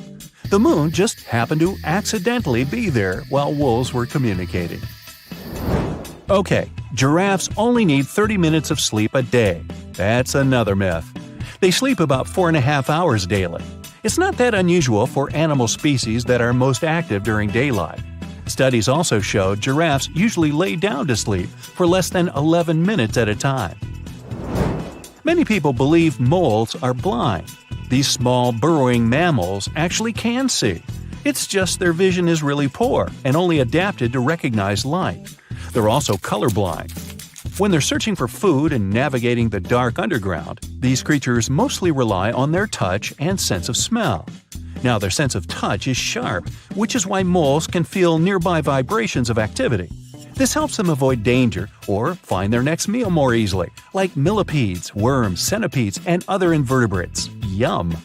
They're really fast at digging and can dig a couple of inches per minute. In the winter, animals hibernate not because it's too cold for them to be outside, but because there isn't enough food during that period. When an animal is in hibernation, its heart rate, body temperature, breathing, and other metabolic activities slow down significantly. That's how they conserve energy. Chipmunks, bats, turtles, snakes, they all hibernate during the winter, which saves them energy for other seasons when they get more active and are capable of getting more food. I'd say bears too, but they're not the true hibernators. If you try waking one up during the winter when you believe the animal is sleeping, you might end up having a bad time. Now, they do slow down, which means they sleep for extended periods of time. They're still not asleep for the entire winter season, and you can easily wake them during their sleep, so let's not. Now, don't believe myths. Earwigs won't lay eggs in your ears. Yup, despite their name, they're not that interested in your ears. Well, at least there's no evidence they'd want to go there. They prefer to spend their time in dark, moist places, such as under tree bark or in soil. So, your ears are off the hook. Alright, you're scuba diving in the ocean, watching corals and colorful fish flitting by, when suddenly an enormous shadow appears above you. You look up and see a massive creature approaching you, its mouth a gaping abyss. Relax, just stay still and you'll be fine. This leviathan is a basking shark, one of the scary sea monsters that isn't really capable of doing harm to anyone. Basking sharks are filter feeders, just like baleen whales. They open their large mouths to swallow plankton, and don't even have teeth. It's late night in the Central American jungle. You're out in the wild to watch birds, and you hear flapping of wings. Excited, you look intently into your night vision goggles, only to see a face out of your worst nightmares. Don't scream, you'll scare it away. It's a perfectly harmless, wrinkle-faced bat, and it isn't interested in you. These are fruit bats, and wrinkles on their faces allow them to collect fruit pieces and juice for later snacks. By the way, their Latin name, Centuro senex, was given to them for their semblance to 100-year-old humans. Walking around a Nepali national park and deciding to wash your face in the river nearby, you freeze in terror. A crocodile is looking straight at you from no more than a few feet's distance. Then it raises its snout above the water, and you exhale in relief. It's a gharial. These reptiles have long and narrow snouts that allow them to efficiently catch fish and at the same time prohibiting them from hunting any other prey. While still carnivores, gharials are pretty shy and will slither away at the sight of humans. Right now, there are no more than 1,000 of these crocodilians in the whole world, so let it go. Especially if it's a girl gharial. You dig your garden in the backyard and notice something moving on your shovel. You take a closer look and drop the tool in horror. A small creature looking like a hostile alien is scurrying away into some burrow in the ground. No worries. It's just a star-nosed mole. These critters have peculiar snouts that look like they've been blown up from within. Their eyes are small and weak, so the star on their nose helps them a lot to move around and seek food. It's always on the move, touching everything it can reach as if the tendrils were tiny fingers. Oh, you're bathing in the ocean again. Well, look to your right. There's a real toothed shark going right at you. Nah, don't panic. It's just a sand tiger shark. Neither a sand nor a tiger one. It's a vulnerable fish-eating shark that slowly swims in the seas and chases its prey from time to time. There have been no reports of it ever attacking humans, but it still has rows of sharp teeth, so don't try to touch it just in case. It may seem placid, but you don't want it to get a bite out of you, do you? Okay, from ocean to desert. You're in Australia and longing for some water. You see a likely spot and start digging the ground, only to stumble upon a creature straight from the depths of neither, all covered in thorns. It eyes you suspiciously and slinks away because it's just a thorny devil. Despite its ominous name, this lizard is harmless to humans. Horn-like bumps on its skin are for protection from predators and birds of prey. The thorns are hard, but as long as you don't touch them, you're fine. Now, if you have arachnophobia, it won't calm you down. But tailless whip scorpions you might meet in North and South America, as well as Asia and Africa, are more afraid of you than you are of them. Tell yourself that. These nightmarish creatures don't have stingers and won't even bite when threatened. The worst they could do, and only if you corner them, why would you do that, is prick you with their front legs, leaving tiny puncture marks on your finger. Many people even keep them as pets, and they're quite affectionate toward their owners. Yeah. If you ever stumble upon a burrow from which a hairless, big-toothed creature is speaking at you, just don't mind it and let it be. Naked mole rats are the sphinx cats among rodents. They're close relatives of mole rats, but, well, naked. And they're fascinating in their own right, too. Thanks to living entirely underground, they're almost totally cold-blooded, but can conform to any temperature outside. And their flappy, wrinkled skin doesn't feel any pain at all. So pins and prickles, as well as sharp teeth, don't scare naked mole rats. You're once again lost in the jungle, this time on Madagascar. Poor you. The night has fallen and you seek shelter. But when you think you've found a suitable tree to build a lean-to, you freeze in terror. A black, long-fingered hand appears on a tree branch right above you. and two huge yellow eyes are staring you down. Then you see a shaggy face and realize it's just a lemur, an aye more precisely.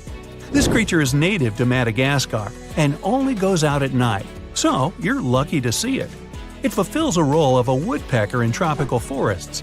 It knocks on tree trunks to find bugs and uses its long, wizened fingers to reach inside. Tired of being scared, you seek your way home, but your horrors aren't over yet. There's a big red and white snake across your path. It hisses and lies in wait for you to move. You know it's a coral snake, a really dangerous venomous kind. You stop in your tracks, and only when it finally slithers away, you realize it was actually a milk snake. They often mimic venomous ones, not only coral snakes, to protect themselves from predators. Still, if you're not a snake expert, it's always best to stay away. Okay, this creature will infest your darkest dreams. A giant African millipede. It's big, it's glossy black, and it has hundreds of tiny crawly legs. And yet, if it had googly eyes, it could even be cute. Perhaps that's why so many people keep them as pets. That, and because they commonly live up to 10 years. Giant millipedes can't really bite. Their only defense is curling into a tight ball and secreting irritating liquid from the pores of its skin. If you dare touch it, don't rub your eyes or nose afterwards. It's quite unpleasant. Goliath bird eater is another popular pet creepy crawler. It isn't dangerous for humans, despite it looking like your worst nightmare. This is one of the largest spiders in the world, and as its name implies, it sometimes hunts small birds for food. But they aren't part of its regular diet. The spider prefers worms and amphibians. Make sure you don't frighten it though. It can still bite or release hairs in self-defense. The bite is similar to a wasp sting, and hairs can cause severe irritation on your skin. But mostly, this gentle giant is just shy and will crawl away at the sight of you. Oh dear, there's another snake approaching you, and fast! You're about to turn and run when you see a hulking 8-legged form cutting into the snake's path and leaping on it. It's another arachnid, and it looks even more terrifying than the snake. It's a camel spider. Not really a spider, nor a scorpion. These creatures belong to a separate family. They became the stuff of many urban legends, but in fact, they don't even have any venom. Sure, they can bite, and their jaws are pretty powerful, but camel spiders can't do much more to a human than just bite. They hide in the sand and burrow to leap on unsuspecting lizards, invertebrates, and yes, even snakes. And now, picture a pill bug. Not exactly a beauty, but since it's small, it's okay. But what if it were 10 times as large? No, definitely not okay. Still, such a creature exists, and it's a giant isopod. Thankfully, it lurks in deep, dark, and cold waters, so it won't ever come up in your backyard. Giant isopods grow to such enormous size because of something called deep-sea gigantism. Deep-dwelling creatures have to endure great pressure of water, extreme cold temperatures, and scarce food, so their metabolism slows down. Isopods don't move much, and more often than not just lie in wait until some poor small bug or crustacean crawls within their reach and they can munch on it. And though it looks like a many-legged chaos from below, a giant isopod can hurt you even if it wanted to. Just pet it already.